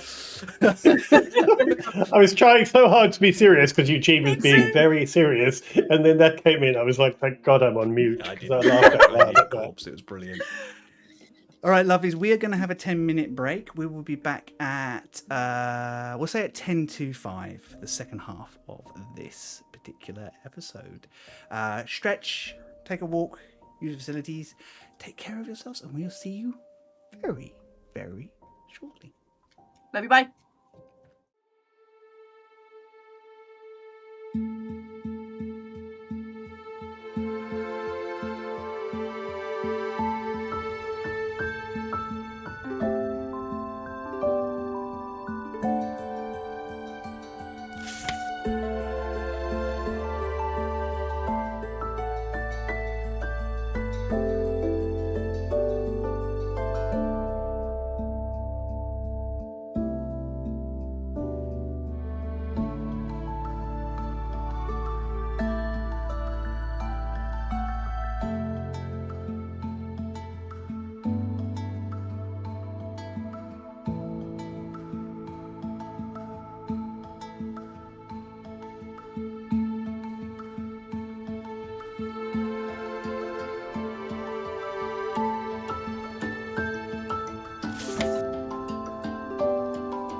And we're live. Hello everybody. Welcome back. Hope you had a lovely break. We did. We all got hot drinks because it is cold here in Norfolk at the moment. And it's chilly wiggles. Winter has arrived with a vengeance. Before our breaks, the Chosen completed, or just about, the ritual to realign the Temple of Stone and help support the Sky Shield. In that moment, Rock and Eugene were both visited by strange otherworldly creatures. One warning Rock that the enemy has their eyes on him, and Eugene being offered power if he will help kill his friend.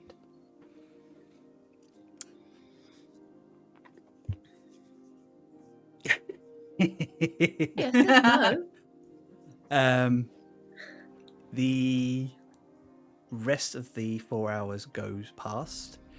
The spell takes, and you feel it take as well, Eugene. This is more powerful than the last time.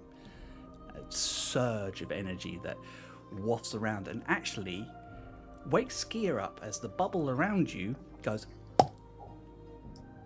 How rude. Whoa. Wait, what's happening? Like Morning! sleep hair, pillow crease on the face. Yeah. Oh, it's the middle of the night. What? Oh. Skier's like, oh God, I lay on one of my knives. Oh. It was really comfortable, and then it was solid, and it wasn't good.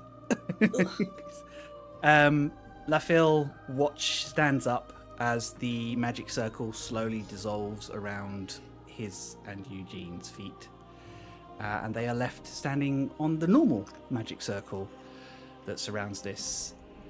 He taps a few things. He does a detect magic spell, and kind of walks around. Well, everything seems to be perfect. My congratulations, we have done it. And he lifts up that Ayo. big chunk of ether stone and hands it to Eugene. They think the council will probably want this. Oh, right. Okay.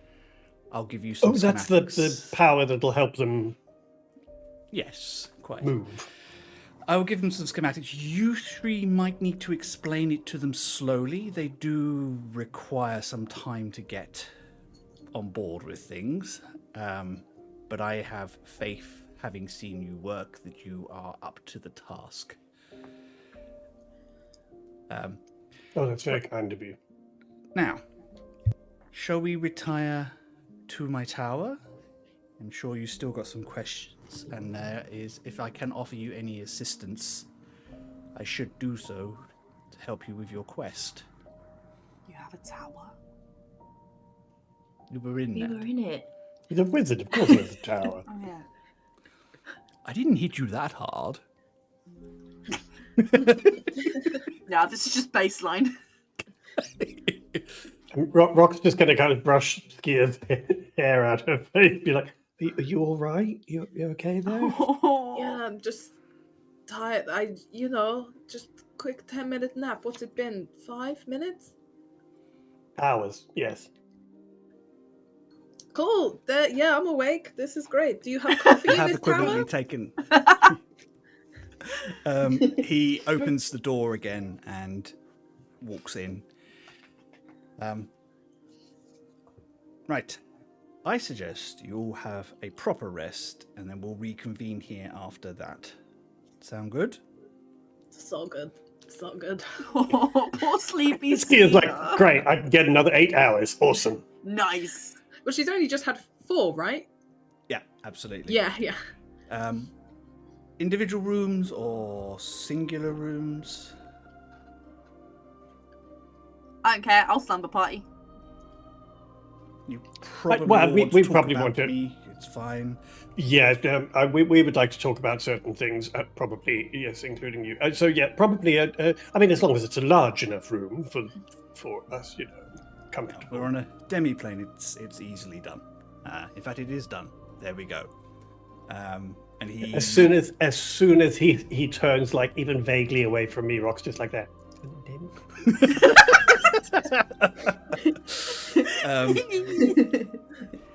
He points to a far wall where there is a large oak door that has appeared with a moon and stars etched into it. There is your guest suite. You have individual sleeping arrangements, but there is a central room for you to share. I shall be trancing elsewhere, but if you need me, just... Just what I thought as well. Magical glow sticks appear in his hand. That'll go let off some steam in the ecstatic dance room. Yeah. Yeah, He I'll be also has EDMing a this dance way. dojo in his study. Oh, hell yeah. But if you need me, simply call out to the tower and it will let me know. The tower, okay. And he wanders off, and a stairwell that you didn't see before appears, and he wanders up into a bright light area that you cannot quite make out. You assume he has gone to a different place in the tower. Ashley hates all this shit. All this stuff just appearing, moving.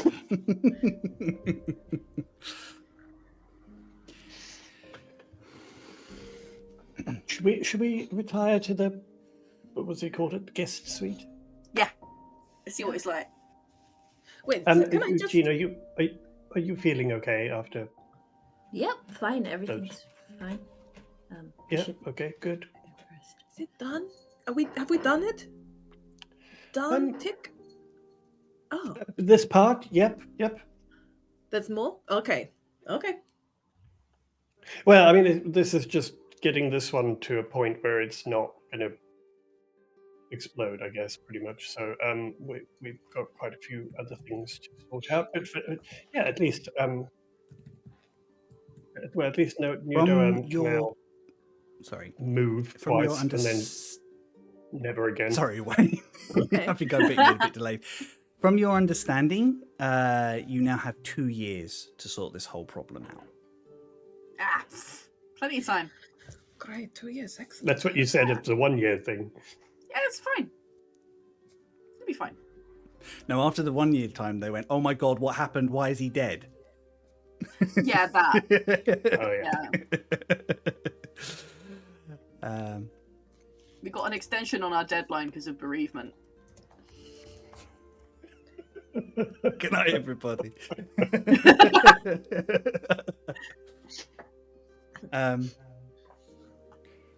You will go through to the guest suite, and it's a large sort of sitting area that's plush, filled with sort of fairly standard sort of books and things to entertain yourself. What's the decor vibe? Wooden panels and What's like this? Gilton and stuff. Each of the rooms Wizard are quite chic. comfy. There's a large double bed and somewhere to clean yourself in each of them. And yeah, lots of very comfortable seats and Rooney's quite right. There are lots of large cushions which could be used as beanbags if you wish to sit. God. Any inflatable 90s sofas anywhere? Hey, it's a Wizard's Tower. I'm pretty sure you can ask it and it'll make it for you. Yeah, exactly. Well, it might for Eugene. I like Sweet's idea of me using the tower like Alexa right now. Like, tower! Produce beanbag sofa!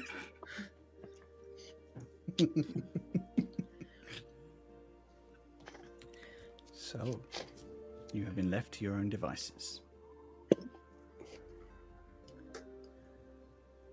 Great job, team.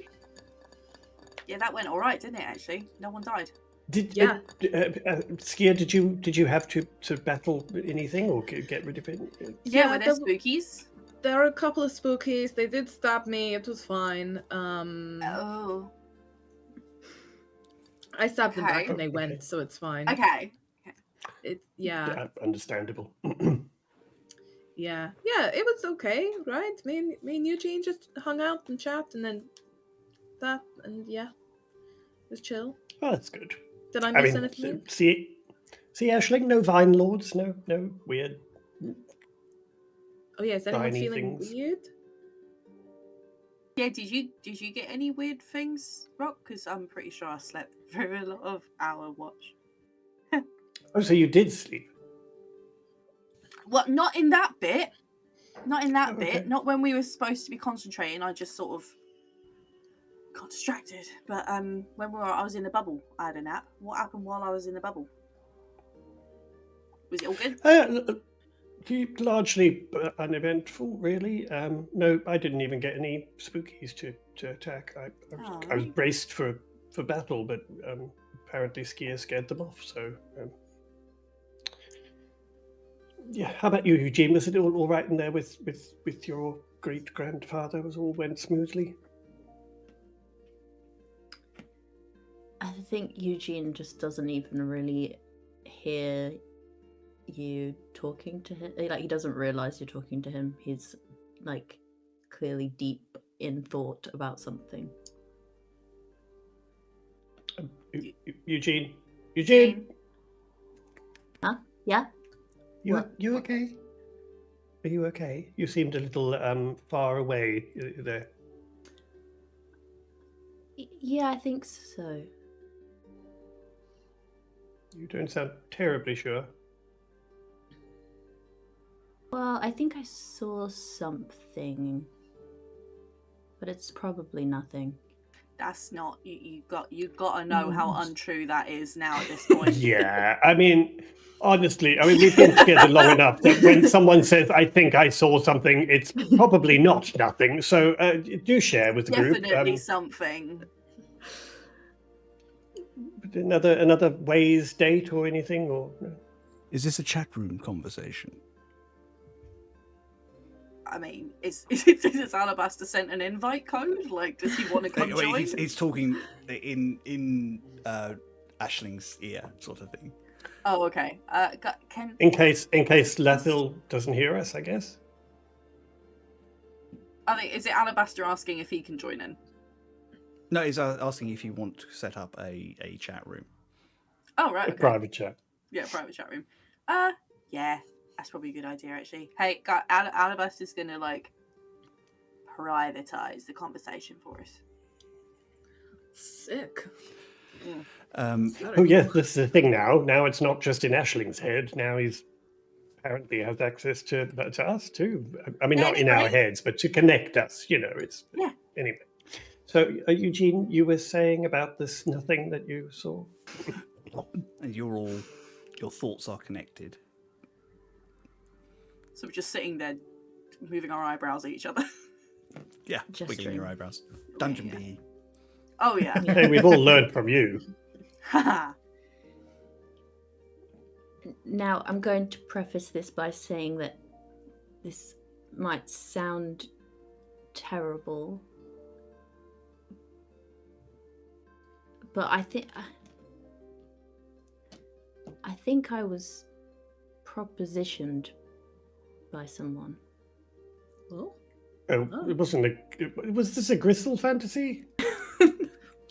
Oh, do tell. God, I wish I had Sorry, that. agree. This is amazing. Don't fucking encourage him. No, sure. Come on. No, not that kind of proposition. No,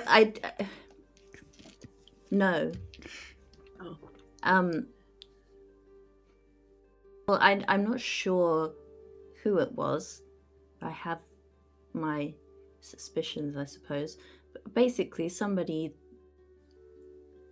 I think they wanted me to kill you, Rock. Oh. What? What do you mean, kill me? What?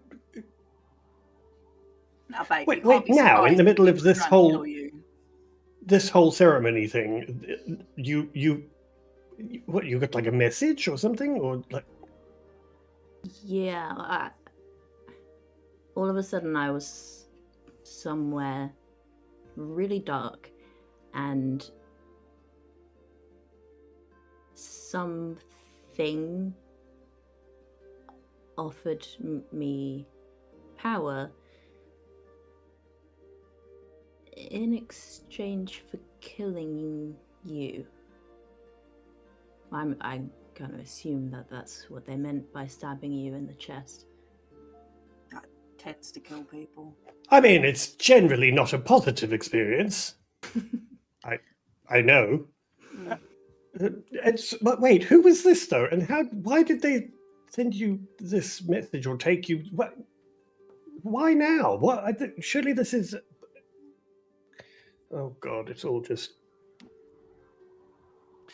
I will take Well, an it's- arcana or a religion check if anybody wants to kind of think on that. Could I also think about mean- the knife? Like, was there anything distinctive about the knife? Yeah, that will be a history check. So you choose what you would like to focus on, the situation or the knife. Oh, got a nat 20 for a 30. Amazing. Hell yeah. Jesus Christ! Did anyone else roll for the religion or arcana? I'll roll just to see. No. Yeah, I mean, I'll see if I can do a religion. It wouldn't be arcana. I'll do a 12 religion. 12 religion. No, beyond your understanding at this point. I Ashling, got that an did not exact look like it went better. precise- I got a 1 for a total of 1. Oh, one. Cool. Yeah, no, I mean, well, you could make something up that you think is true if you like, but it won't be. She's dissociated again. Eugene, with a 30, Fucking hell. you can ask me, I think, not only can you ask me a complicated question about the knife itself, but you can ask me 2 simple questions about the event. How about who was it and why? Where do they live? What's their blood Okay, type? well, what I wanted to know, what I was rolling for was, like, was there anything, like, a symbol on the knife or anything distinctive about the knife? Like, I'm probably not going to have seen it before, but is there anything, like, distinguishable about it? You have seen a knife like this before.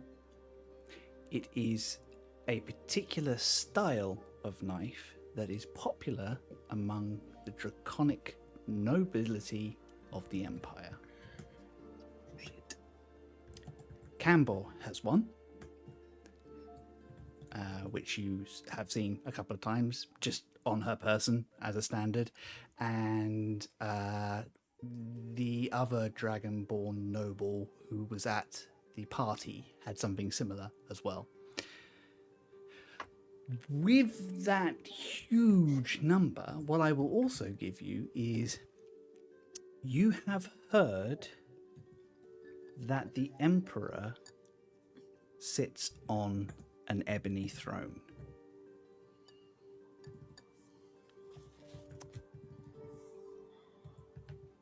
The imagery reminds you of the descriptions your father gave you of that throne room. But you also remember Skia saw Matrim Risford sitting on that throne. And you know who he serves.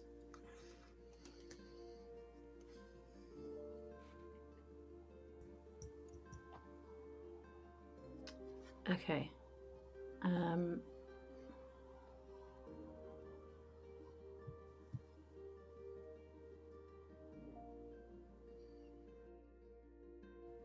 And obviously I didn't see who it is, but You got the Was it sense that they were... It was not Matrim. The voice did not... No. You've heard Matrim that's speak. what I The was voice going did to not ask if it was match him. And the build was bigger. But Do I that know? doesn't Would it? necessarily... Go on. Do I assume I know what the Emperor sounds like? You've never No. been to court. You don't know. The only people who would know are Skia and Rock.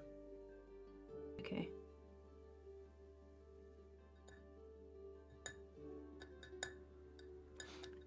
And do I know if But- it would? Sorry. Sorry, go on. Yep. I was gonna ask if I would, like, would it be possible for it to have been the Great Worm? Because he's Absolutely. imprisoned right now, but it would be possible. Yeah, it would be possible if there is a connection through the ways. He has the power enough to be able to. He has to be able to reach his followers somehow, even if he cannot escape. Yeah, true. He can still manipulate others. Okay. Cool. Up to you. I think while Eugene is thinking clever things, Rock is now probably just pacing up and down, like just literally just pacing up and down, mumbling under his breath. Ashley's just watching him. What you I doing? mean, Skier, we have to fill you in on. I don't know. Did we tell you that there's someone tried to stab me? Anyway, so we thought that was just. Yeah. I didn't realize that was.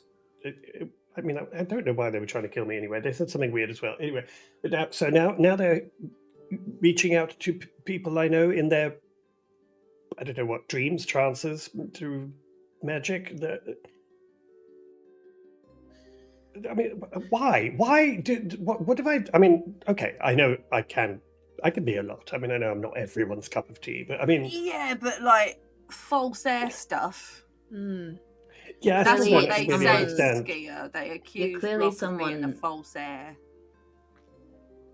You're clearly someone who is important, who they need to be out of the way for whatever it is that they have planned. Yeah. I mean, the thing is, you know, when someone attacked me when I went back briefly to the Empire, I mean, that kind of made sense because I do represent the possibility of essentially escaping the Empire and doing your own thing despite what they want you to do, which is, you know, not really what a controlling It's a bit of a monarchy cult, wants isn't it? people to. Well, no, the cult's a different part of it, but you know, so I kind of got that. I know there are people who don't want what I represent in terms of being able to just do what I wanted with no repercussions, and so, you know, I kind of get that, but I genuinely don't understand the whole false heir thing. My family are one of the high houses, but they are not the Empire's line, the Emperor's line rather, and I don't know. I really So are don't you know. not the heir to anything? That you know of. You're not even the heir to the Well, family. You are the Lord Protector. No, Campbell's next. Campbell's, you know, going to rule the family even, and if I was there, yes, I would be her protector, but I still would not be in a position of running the house. So I genuinely do not understand the heir thing, unless it is a metaphorical term where they are talking about me taking up some kind of, I don't know, symbolic place at the head of something, or What if someone has named you their heir for something? Yes, true.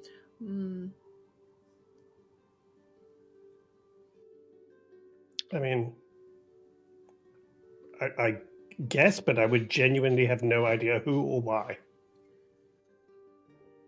Yeah. Didn't buy stocks in something, then forget. Chris, is there anything I could think of, like, why people would want Rock specifically dead? Yes, can you roll me a history check? It's Apart from personality clashes. Oh my god. Yeah, not the finally have usual another reasons. Empire insider though. 18. That's really good. So everything is Rock good has for said me. is really accurate.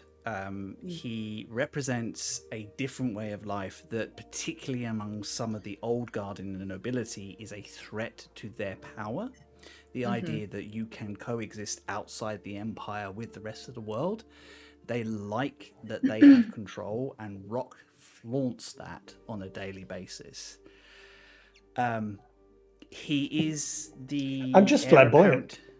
He's heir apparent to become the Lord Protector of someone who is now of a family that's now a great house as well as a high house, but that doesn't give him political power. However, Sabina sent you to protect him specifically. Oh, she did. Not guide these heroes, protect Rock. Yeah. When was that? Because I don't remember that bit. Oh, I don't think Ski ever told you, but I think Ski's never told you. Okay.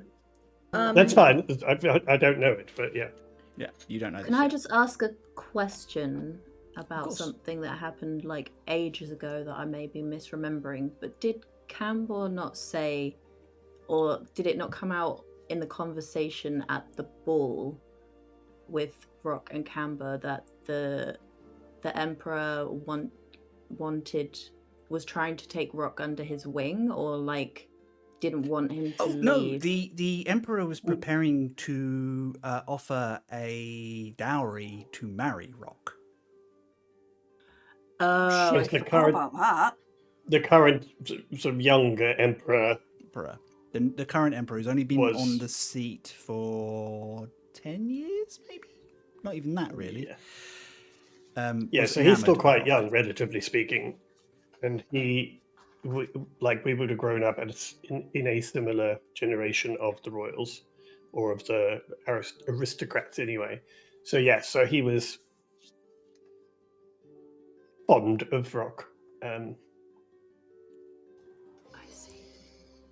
But he's one of the, if we're having this conversation anyway, Rock would be saying, but he's not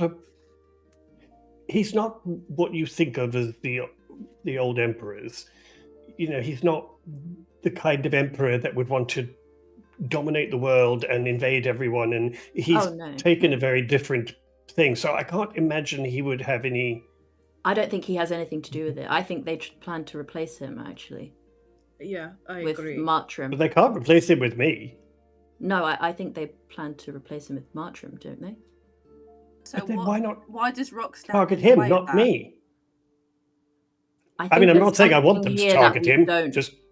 No, I think there is something that you are entitled to, or something. Maybe there's some sort of prophecy. It may not even be a literal heirdom. It may be that. I think that all we can take from this at this moment with the information we have is that you are important, and you have something to do with very specifically with stopping them doing what they're doing in the Empire. Yeah. And I don't think we'll know what that is until we speak with Campbell, because Campbell clearly has information. I don't know if Well, yes, and we need to... we'll have information once we give her the sphere thing, right?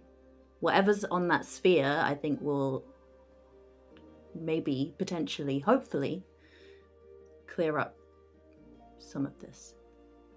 Well, we need to speak to Campbell when we leave here anyway. Well, I do. I know there is a lot for us to do, but I have to, after what Skia went through and what we heard, I have to speak to her at Cloud's Cairn, where it's safe to actually have an engagement with her that's not going to put our lives at risk or more risk. And whoever it was that offered me this power in exchange for your life, I couldn't see who it was, but they had a knife, and I've seen it before. But I've not the specific knife, but that kind of knife. Your sister has one. It's a dragonborn thing. It's an empire thing, and they were sitting on an ebony throne. Skia, you have one. You purloined it, but you have one. Like this, and I'll pull out. Like that. It was like that. Oh. Yeah. Wait, did they give that to you? They offered it to me. I didn't take it. Where did you get it, Skia? Did they give you one? Than a physical object. You lose track, you know? You've got so many It's still knives. got, How like, are you a supposed shop to keep tag track of on where it. you got them all? This one's not even Meanwhile, used. meanwhile, elsewhere in the scattered lands, Cambor suddenly goes, "Where is my knife?" I had it. Don't worry I'll about pick it. it up. Don't worry about it. Well, I know the one thing that I'm entitled to, which is be a little bit of peace of mind when someone's not trying to kill me. Okay. Yeah. Well, just today is not that day. I know you Eugene, want to... I've got a question. Did you think about it? Think about what? You realise we're in group chat, right? Oh, none. Alabaster Right here. opens a private chat with Eugene. Or Yeah, blocks it's awkward Shush, shush, when shush, people shush. talk about you and you're in the room, right? Right, isn't it? This is no time to be throwing shade, Eugene. every time is for shade. Anyway, Michelle, whether did I've thought you about it or want not to add is something into that? inconsequential. Yeah, I think Ski is like... She's like, no. You're right there, Come Scale. on, out with it. Okay, look, I'm not going to tell you how you want to do your things. You do your things. I completely get you wanting to chat to Cambor. She's your sister. You want to make sure she's safe. I don't know if she will have the information you need necessarily, and if you give her that information, you may put her in danger as well. Just maybe. So you maybe don't want to tell her everything.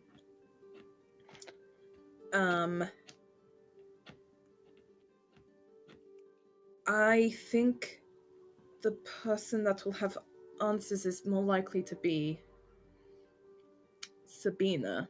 Sabine. Sabine? Both. Sabine. Her Yeah. name is Sabina, but she does allow people to call her Sabine. Okay. Because But how long have people been trying to kill you? oh, I lose track. I don't know.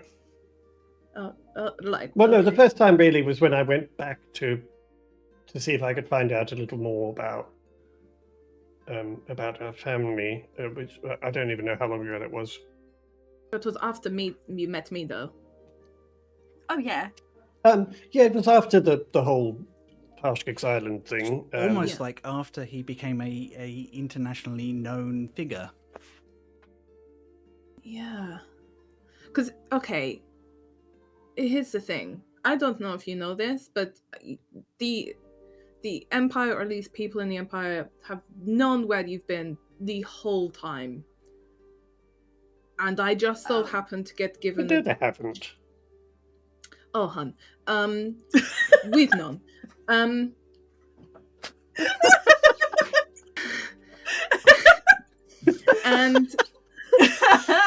look, okay, we've known, and I got sent to check out what was happening on the island, but Sabine gave me the mission to protect you.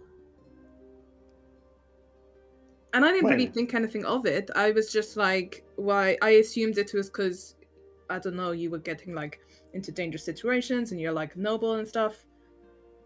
But maybe they've known when about you came to something. the island? Yeah, that was my mission.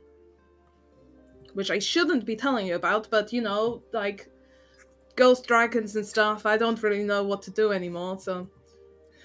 Wow, that... Pay grade exceeded. Yeah. Oh, yeah. Yeah.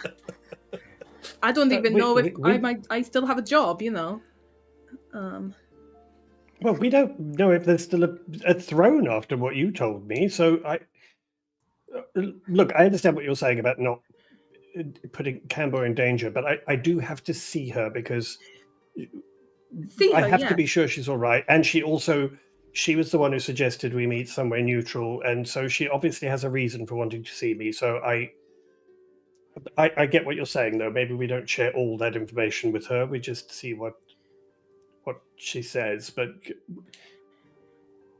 wait, so let me just get this right. So you came to the Tarshkix Island, and Sabine wanted you to look after me? Yeah. Specifically? Yeah. There's just layers upon layers. Yeah. And I'd like said at the time, I just assumed it's because you're like, oh, noble, getting ideas above your station. Now you're like becoming an adventurer. But I beg your pardon, above my station. I was a very experienced adventurer. Thank you very much. I could have coped perfectly well. yeah, you were doing great. How was dying? Only died once. Yeah. And that was a completely different situation, and you couldn't have helped if you were there. So. Oh, okay. All right. Maybe not. Maybe. Look, people want you alive, and people want you dead. Okay.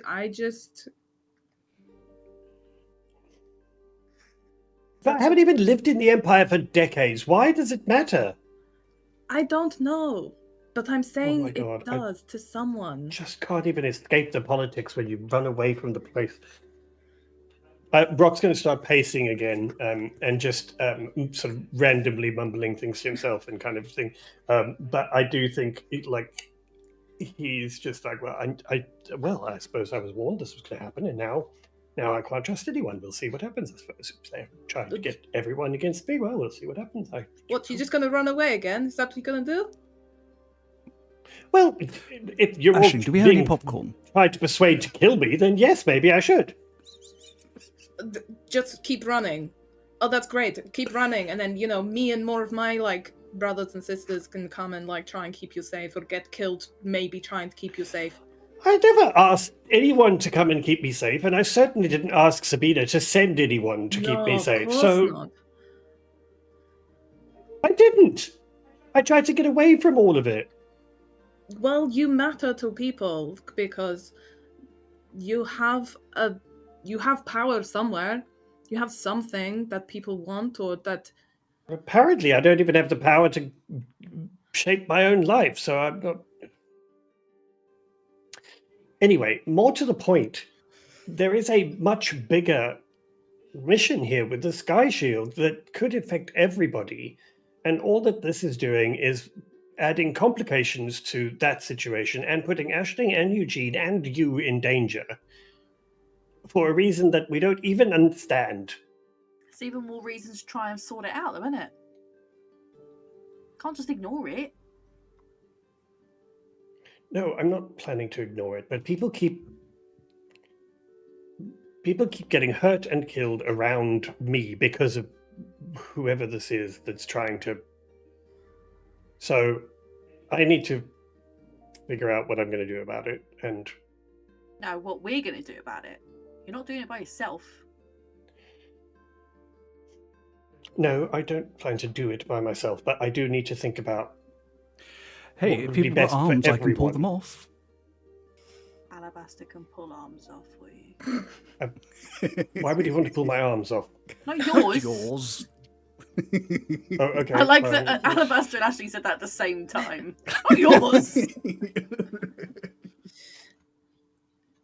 Just saying, like, yeah, it's you have a temptation to blame yourself for this, but you don't even know why it's happening, so it's obviously not your fault. It may not be my fault, but it is centered on me in whatever way, however you want to take that, and it is having an impact on everyone else, and the bigger mission that is impacting many more people than just us. So yeah, so even more reason for us to work it out and pull the arms off whoever's doing it. There's also sure, I've reserved the right to recall in the pulling arms thing. But... there's also the issue of the dragon mask stuff, which must be involved in some way. Yeah, if the baddies could just like form a queue, one at a time, that'd be great. And I think they're all together. Yeah, but like single file. Yeah, one problem at a time. I know. Yeah, one pair of arms at a time. Yeah. Yeah. What is it with you and arms at the moment? I don't know. You're like the Apparently opposite you of like... Rock. What? You No. want to pull arms off, and Rock wants to stare at them. Well, I'm going to go away and think about Not once that one. they've I'm been going to keep pulled the group off. track open so I can still hear. Bye.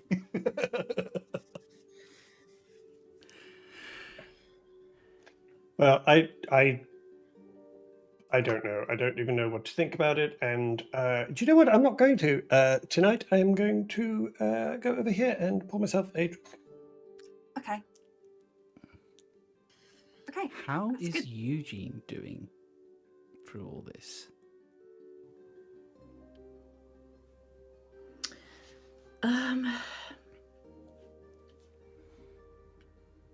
Regretting that he said no. Regretting that he said anything to Rock because he's now just Oh, watching no. Rock spiral when really It he doesn't was take much, to be fair. just felt like he should share the information. He didn't want to stress him out. Yeah, I think he's a bit shaken up by the whole thing. That thing, and also the whole douchebag grandfather thing.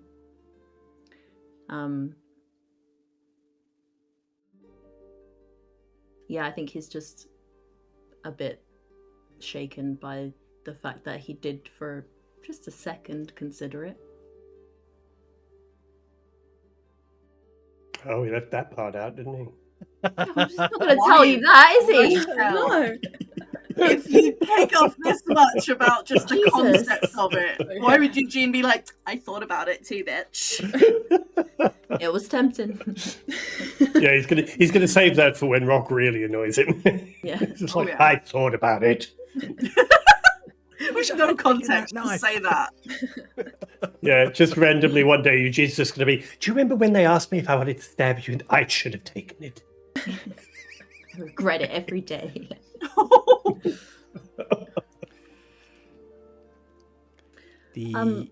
We should think about what we need to ask my great grandfather.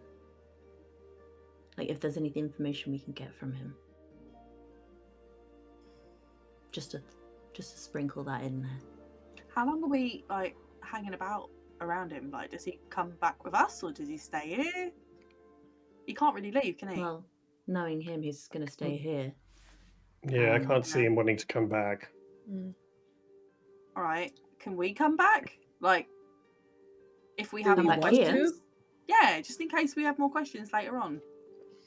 I don't think it will be very easy. Okay. I'd like to remind you how difficult it was to get here in the first place. That's fine. But we could probably contact him somehow. Okay, it's just yeah. So don't stress. So I know how like finite it is with these questions. But that's why I'm mentioning it now, just so we can have a little think about it, and then when we talk to him after we've rested, we can ask him some questions. Okay.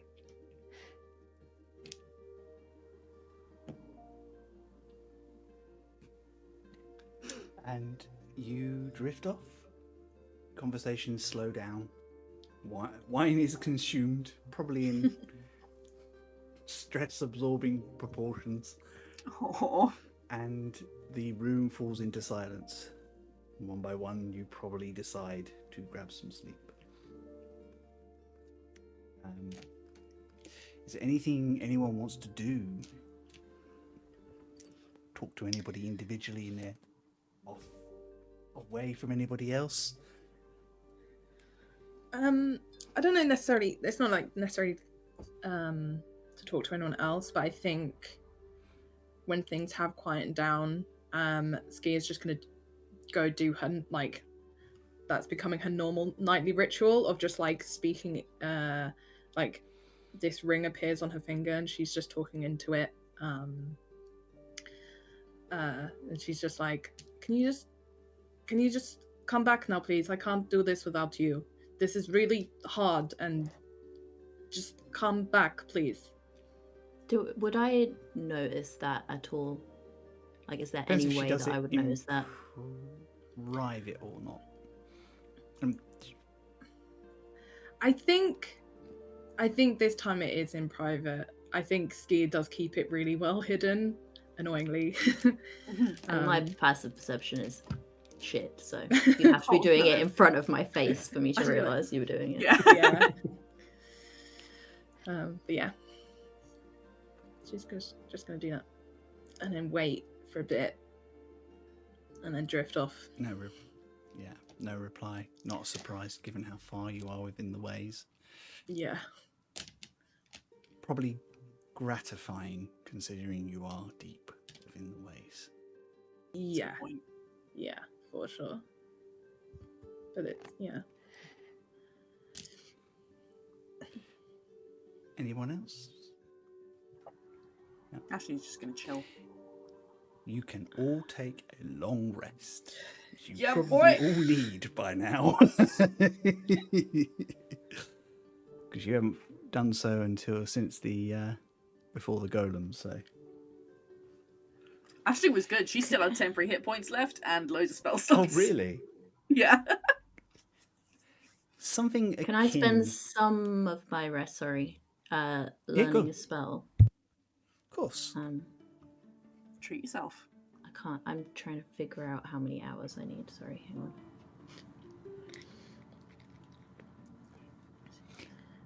If not, you are likely to have a chance to learn it before the end. 6 hours I need. 6 hours. You may be pushing trying to sleep in that time as well. I don't actually need a full rest, so I think he will just stay up. So given the length of time you guys have been up and the distance you traveled, you will take a point of exhaustion for that. So you're aware. Okay. Ashley will Sure. keep you company while you're learning, which I'm sure really helps. So you definitely take a point Can of you exhaustion. not? You want a couple of points of exhaustion, or That was brilliant. As soon as Charlie said that, Theo's face literally just went. you have to. So it takes you 8 hours and fuck. Yeah. you do not get a full night's rest. What passes for a change of light, which I guess you guess is indicating sunrise, happens through the tower. And the smell of warm breads and breakfast cheeses and meats kind of greets you all, waking up one by one.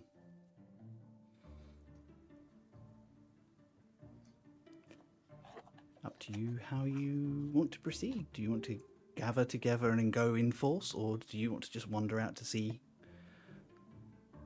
who wakes? Aisling. Oh, no, I think if Rock was up, Ashley's already awake. yeah. And I think Rock would definitely wait for everyone to. Like, he has no interest in talking to Lathil on his own. I think Ashley, who's gonna wake up first so Ashley can know who to talk to? Well, I will be awake. You're pulling an perhaps, all-nighter. Yeah. Yeah. Well, I could probably have a nap, but Okay, well, Ashling's like scribbling away in her notebook then, and she'll see Eugene stop studying for a minute. And just be like, Eugene, Mm-hmm. I'm stuck. What do you mean? I don't know what questions Physically to or ask. metaphorically? I'm like, no. No.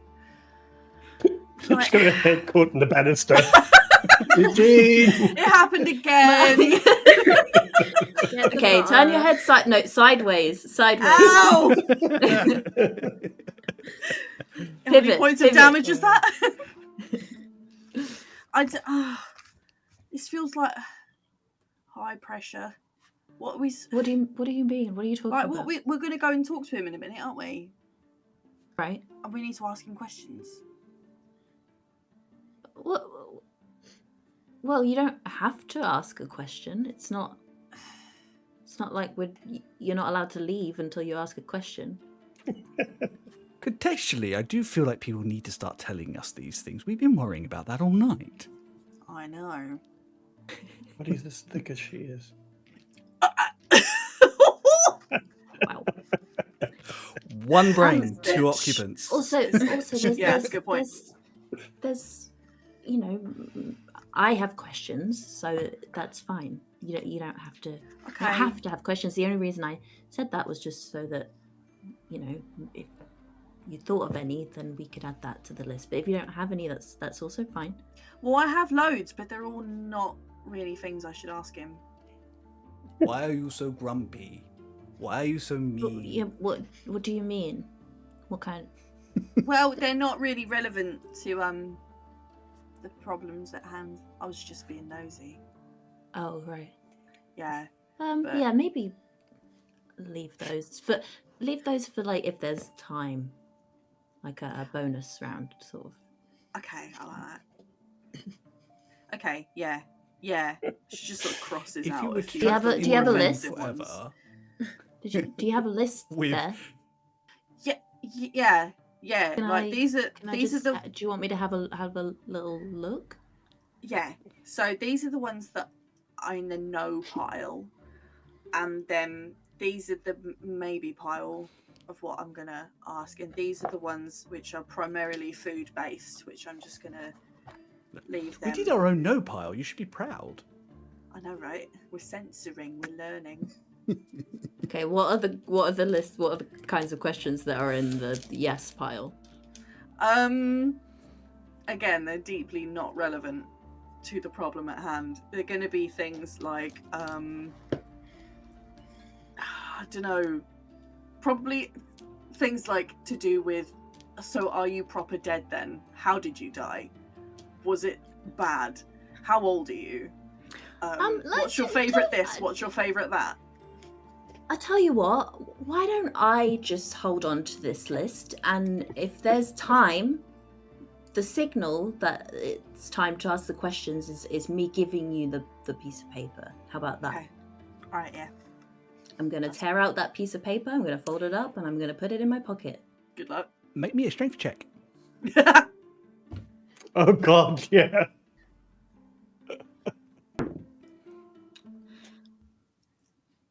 Never mind. The paper does not tear. I rolled a 6, And which is a 5. And on the opposite page, the words "Don't do that" appear. Oh yeah, the book doesn't like that. Right. I'll just hold on to the book then for now. Just for now. And I'll give it back to you. When we leave. Okay. I'm only letting you do Give that it because I back. love you. But You know where I live. I know. Also, you're much stronger than me. If you wanted to take it back, you could. Fucking not, mate. Pretty sure we both have a -1 to our strength. Right, you're much fiercer than I am. Nimbler. Okay. I think Skio is a reasonably early riser, am I right? I think she probably waited to hear these voices in the lounge area before coming out. Morning. Morning. Did you sleep okay? Mhm. Yeah. It's kind of comfy in here. Yeah, it's good. You know, apart from impending doom stuff. Yeah, it's all good. Yeah, great. That's how we've Yeah, slept that does for fucking impact months. the ability to sleep. Quick question. You said we need to think about what to ask Mr. Zillman. Okay, look, everyone just needs to chill out. I just meant, like, if I didn't realize this would be all that anyone was thinking about all night. I never intended to give anyone any stress. I was just throwing it out there, just, you know, so that when it's like we sit down with him and he's like, okay, anyone got any questions to ask? We don't all look at each other like, we should have thought about what we wanted to ask him. You know, that kind of stuff. Okay, great. Excellent. You don't have to ask a question. I could not think of anything that was like appropriate, so you don't have a list, do you? Just crumbles off the paper. No. No. Okay. What did you put on your scale? What does he like to do for fun? Yeah, that's my kind of shit. That's what I was asking. Eugene took my list away. I just don't really know like what questions we can ask him because he's so old. Like, would they still be relevant? And then it's all to do with temples, and I don't really know what's happening there. What if he's older than language? Just let's just forget that I said the thing about the questions. I will handle the question asking. Okay. Thank you. Okay. Yeah. Does Rock join this little fracas? Yeah, I think Rock's probably been awake, but is kind of was waiting till he could hear everyone was up and doing stuff, and he will just kind of wander out. Morning. Morning. And grab some coffee and sit down next to Aisling, and then I think just very quietly say, "Did you think of any questions?" Oh my God. Can I copy your homework? I'll change it so they don't know I copied. Yeah, I did, but Eugene took my list away. Okay, I don't. Okay, my never questions mind. were my questions were about death and horses. Okay, I that one. You? Okay, yeah, no, fine, sure. Did you think of any? Just the one. What? What? Such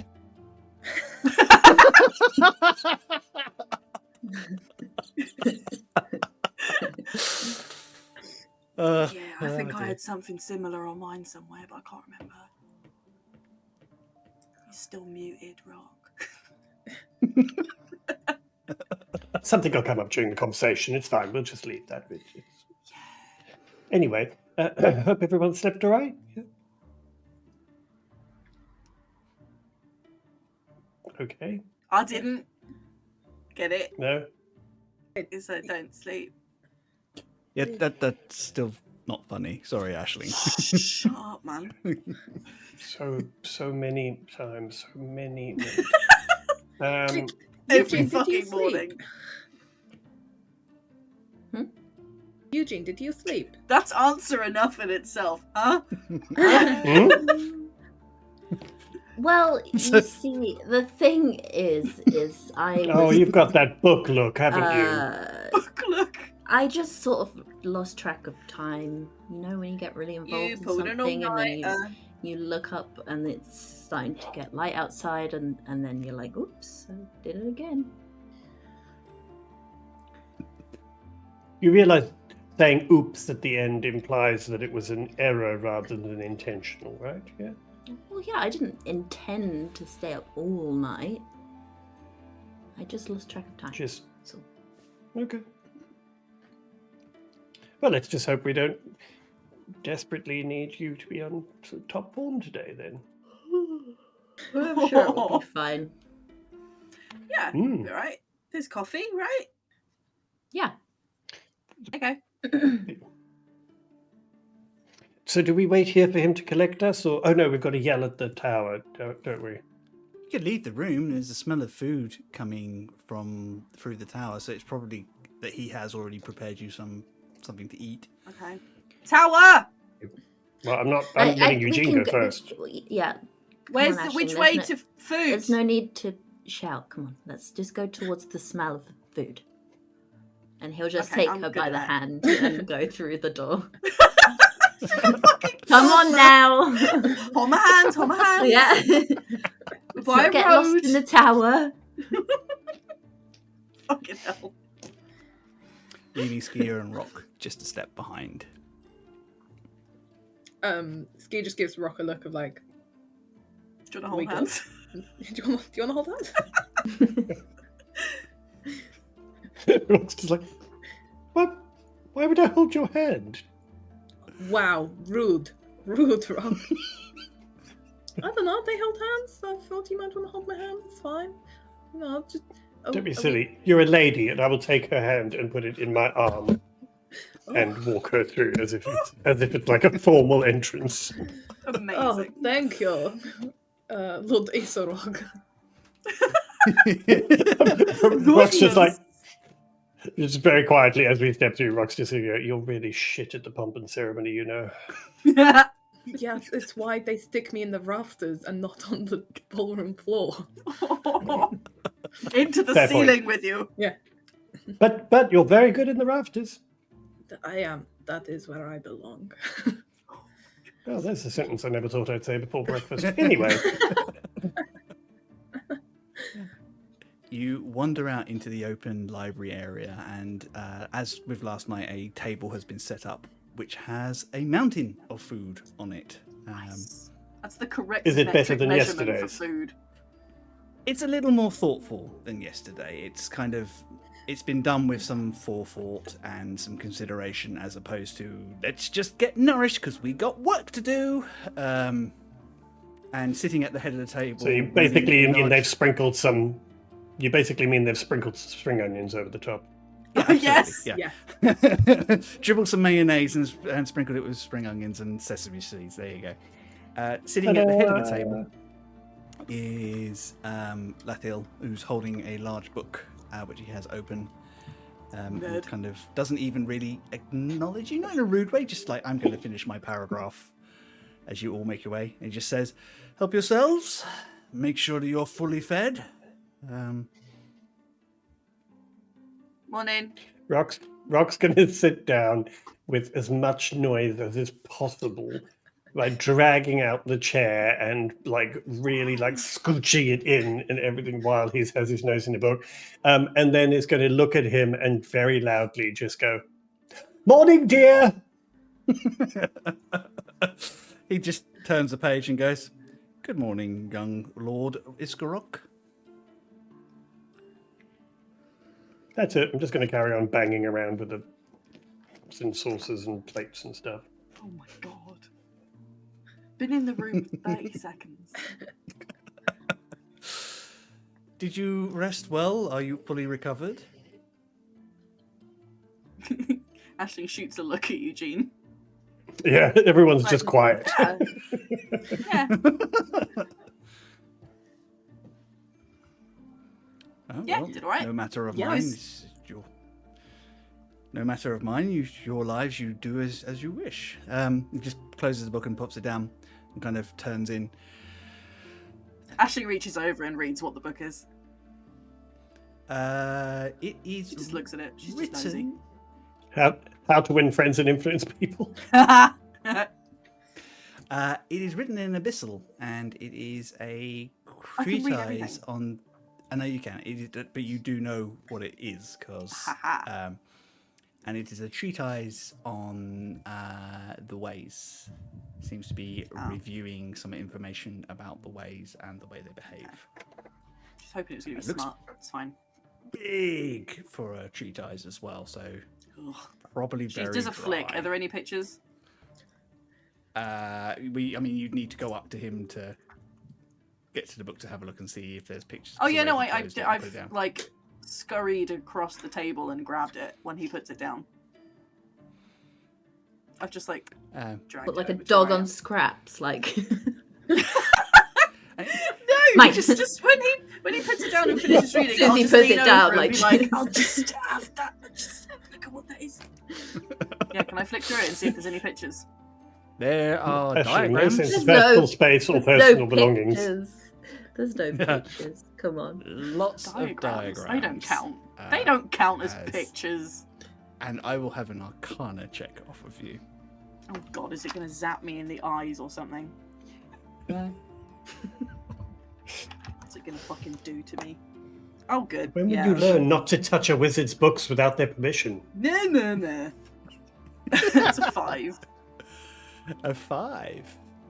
No, you have no idea. This is Ah. you know the words. The words all make sense individually. The order they're in is confusing, and the diagrams. This She is didn't pick it up to Eugene stuff. learn from it. She just picked it up to be nosy. She just wanted to know. And plus, she's without her sketchbook. She needed to do something with her hands. So yeah, she Fair. puts it down because it's boring. Yeah. So, seems you have another year to save the Sky Shield. Congratulations. Now, before I send you back, you should take this time to consider what I can assist you with and whether I will assist you, of course. But know that outside of this instant, the Sky Shield is a gift that me and the Magi left to you. And it is not going to be easy to get others to assist. Why? If you would like my advice, locate the other working temples as quickly as possible. You have a list of the original Magi, do you not? Mm-hmm. We do. Adzi the Builder is tolerable and clever. I could not have constructed the arcane artifices without his expertise. He knows more about the mechanical workings, such as that awful machine out there, than any of us. The Cleric of the Tempest, difficult person to get work with. Servants of gods often are. But their god is on side and wished to save their worshippers. Just be very wary, because that is a dark and angry god. And you said the servants of the worm had gone off the rail already. Yes, well, I don't know how to advise you on that one. If the Thornhammers are all gone, you might need to find whoever's in these cults to pick up on. Oh, really? Oh, there is one more person who may be able to assist, but it will cost you. What, like money or Many- soul? Variable. Great. Many of the Fae who stayed on our side were scoured by what happened, but one remained not neutral, but safe and secluded enough. And she is wise and powerful enough that she might be able to give you a location of one of the sky temples. Oh, You mean okay. the Magpie Queen? Oh, you've heard of her? Oh. What I will say is, if you do entreat her, be guarded. She is neither good nor evil. She neither cares nor doesn't care. She is a creature of balance. Even the hags tread carefully around this Archfey.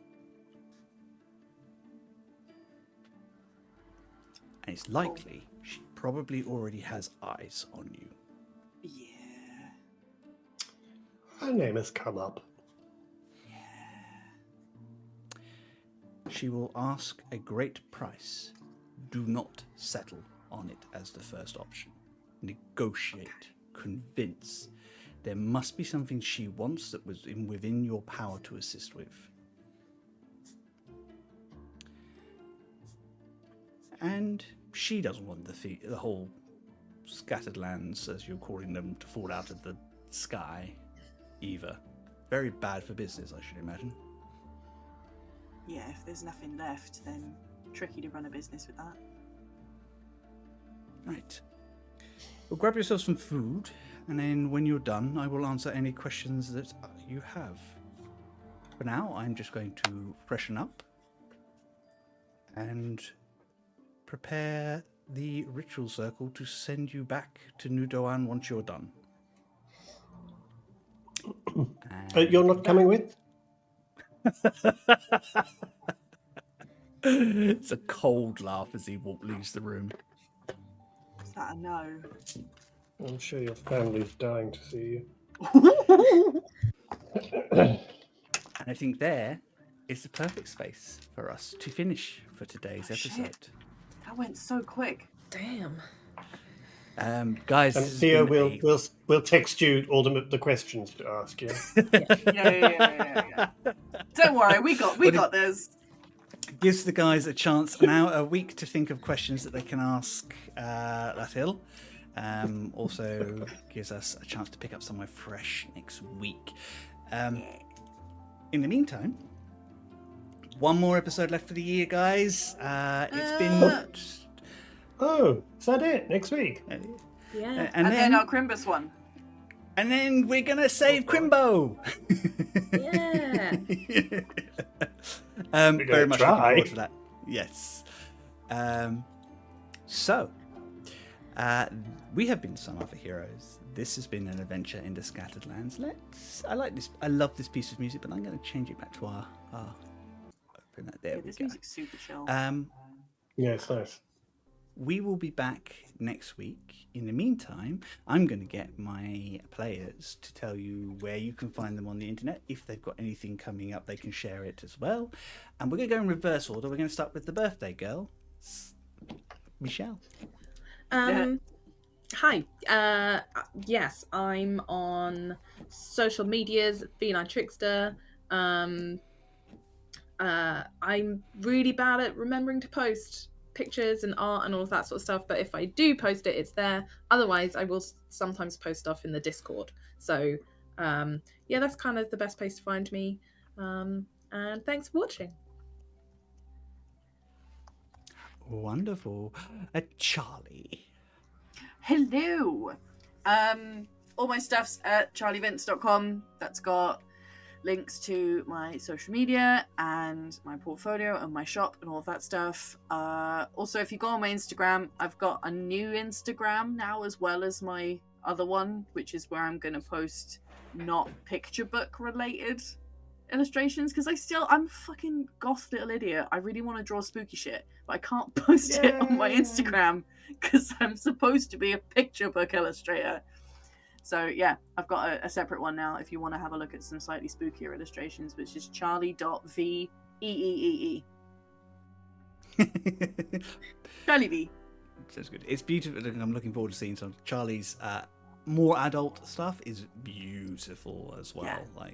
It's not like really spooky or like filth or anything like that. It's just not kids book related stuff. So yeah, gonna post. You can go some stuff on there. You can go not safe for kids.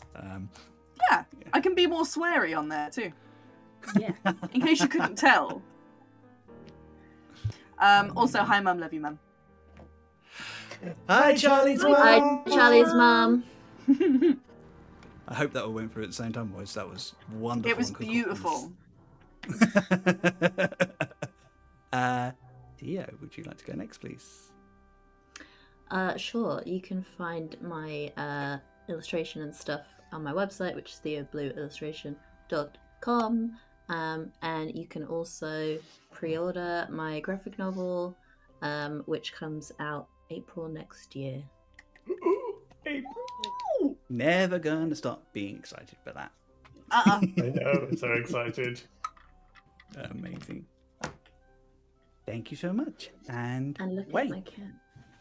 Look at Ollie. No, you little Ollie pants. Sleepy Ollie. He's like, well, I was sleeping. It's his wee cloud.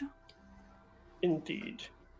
Hello, everybody. You can find me pretty much everywhere under Created by Wayne on the socials and the website and the YouTube. Also, I am literally in the middle of the launch of my first online course teaching people how to use Canva to actually create beautiful and stylish graphics and how to take professional design systems and use them in something that's accessible like Canva. So if you are interested, it's currently on pre-sale offer because we're celebrating the first launch, but only till the end of tomorrow, and then it goes back up to full price. Oh, well then get a regular one, folks. Please do, if you're interested, and if you have any questions, just drop me a line. But yeah, you can find everything from Created by Wayne. And thank you, everybody, for joining us and for making the chat hilarious tonight again. As always. Yeah, it was absolutely on point. Brilliant. Very, very good comments. Love it. And make sure you join our Discord because it's really fun. Yeah, come and join our Discord and fun and lots of. That is true. Our Discord is great. Pictures and wonderful memes.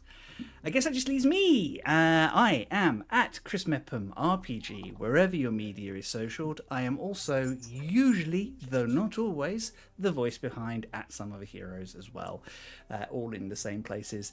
Illustration wise, I'm working on a couple of things in the background at the moment, but not a lot coming up because I got a full-time job and it takes full-time hours and it's a lot of work and I love it, but it's not Big mood. Not great for sitting around drawing, unfortunately. It's not D&D.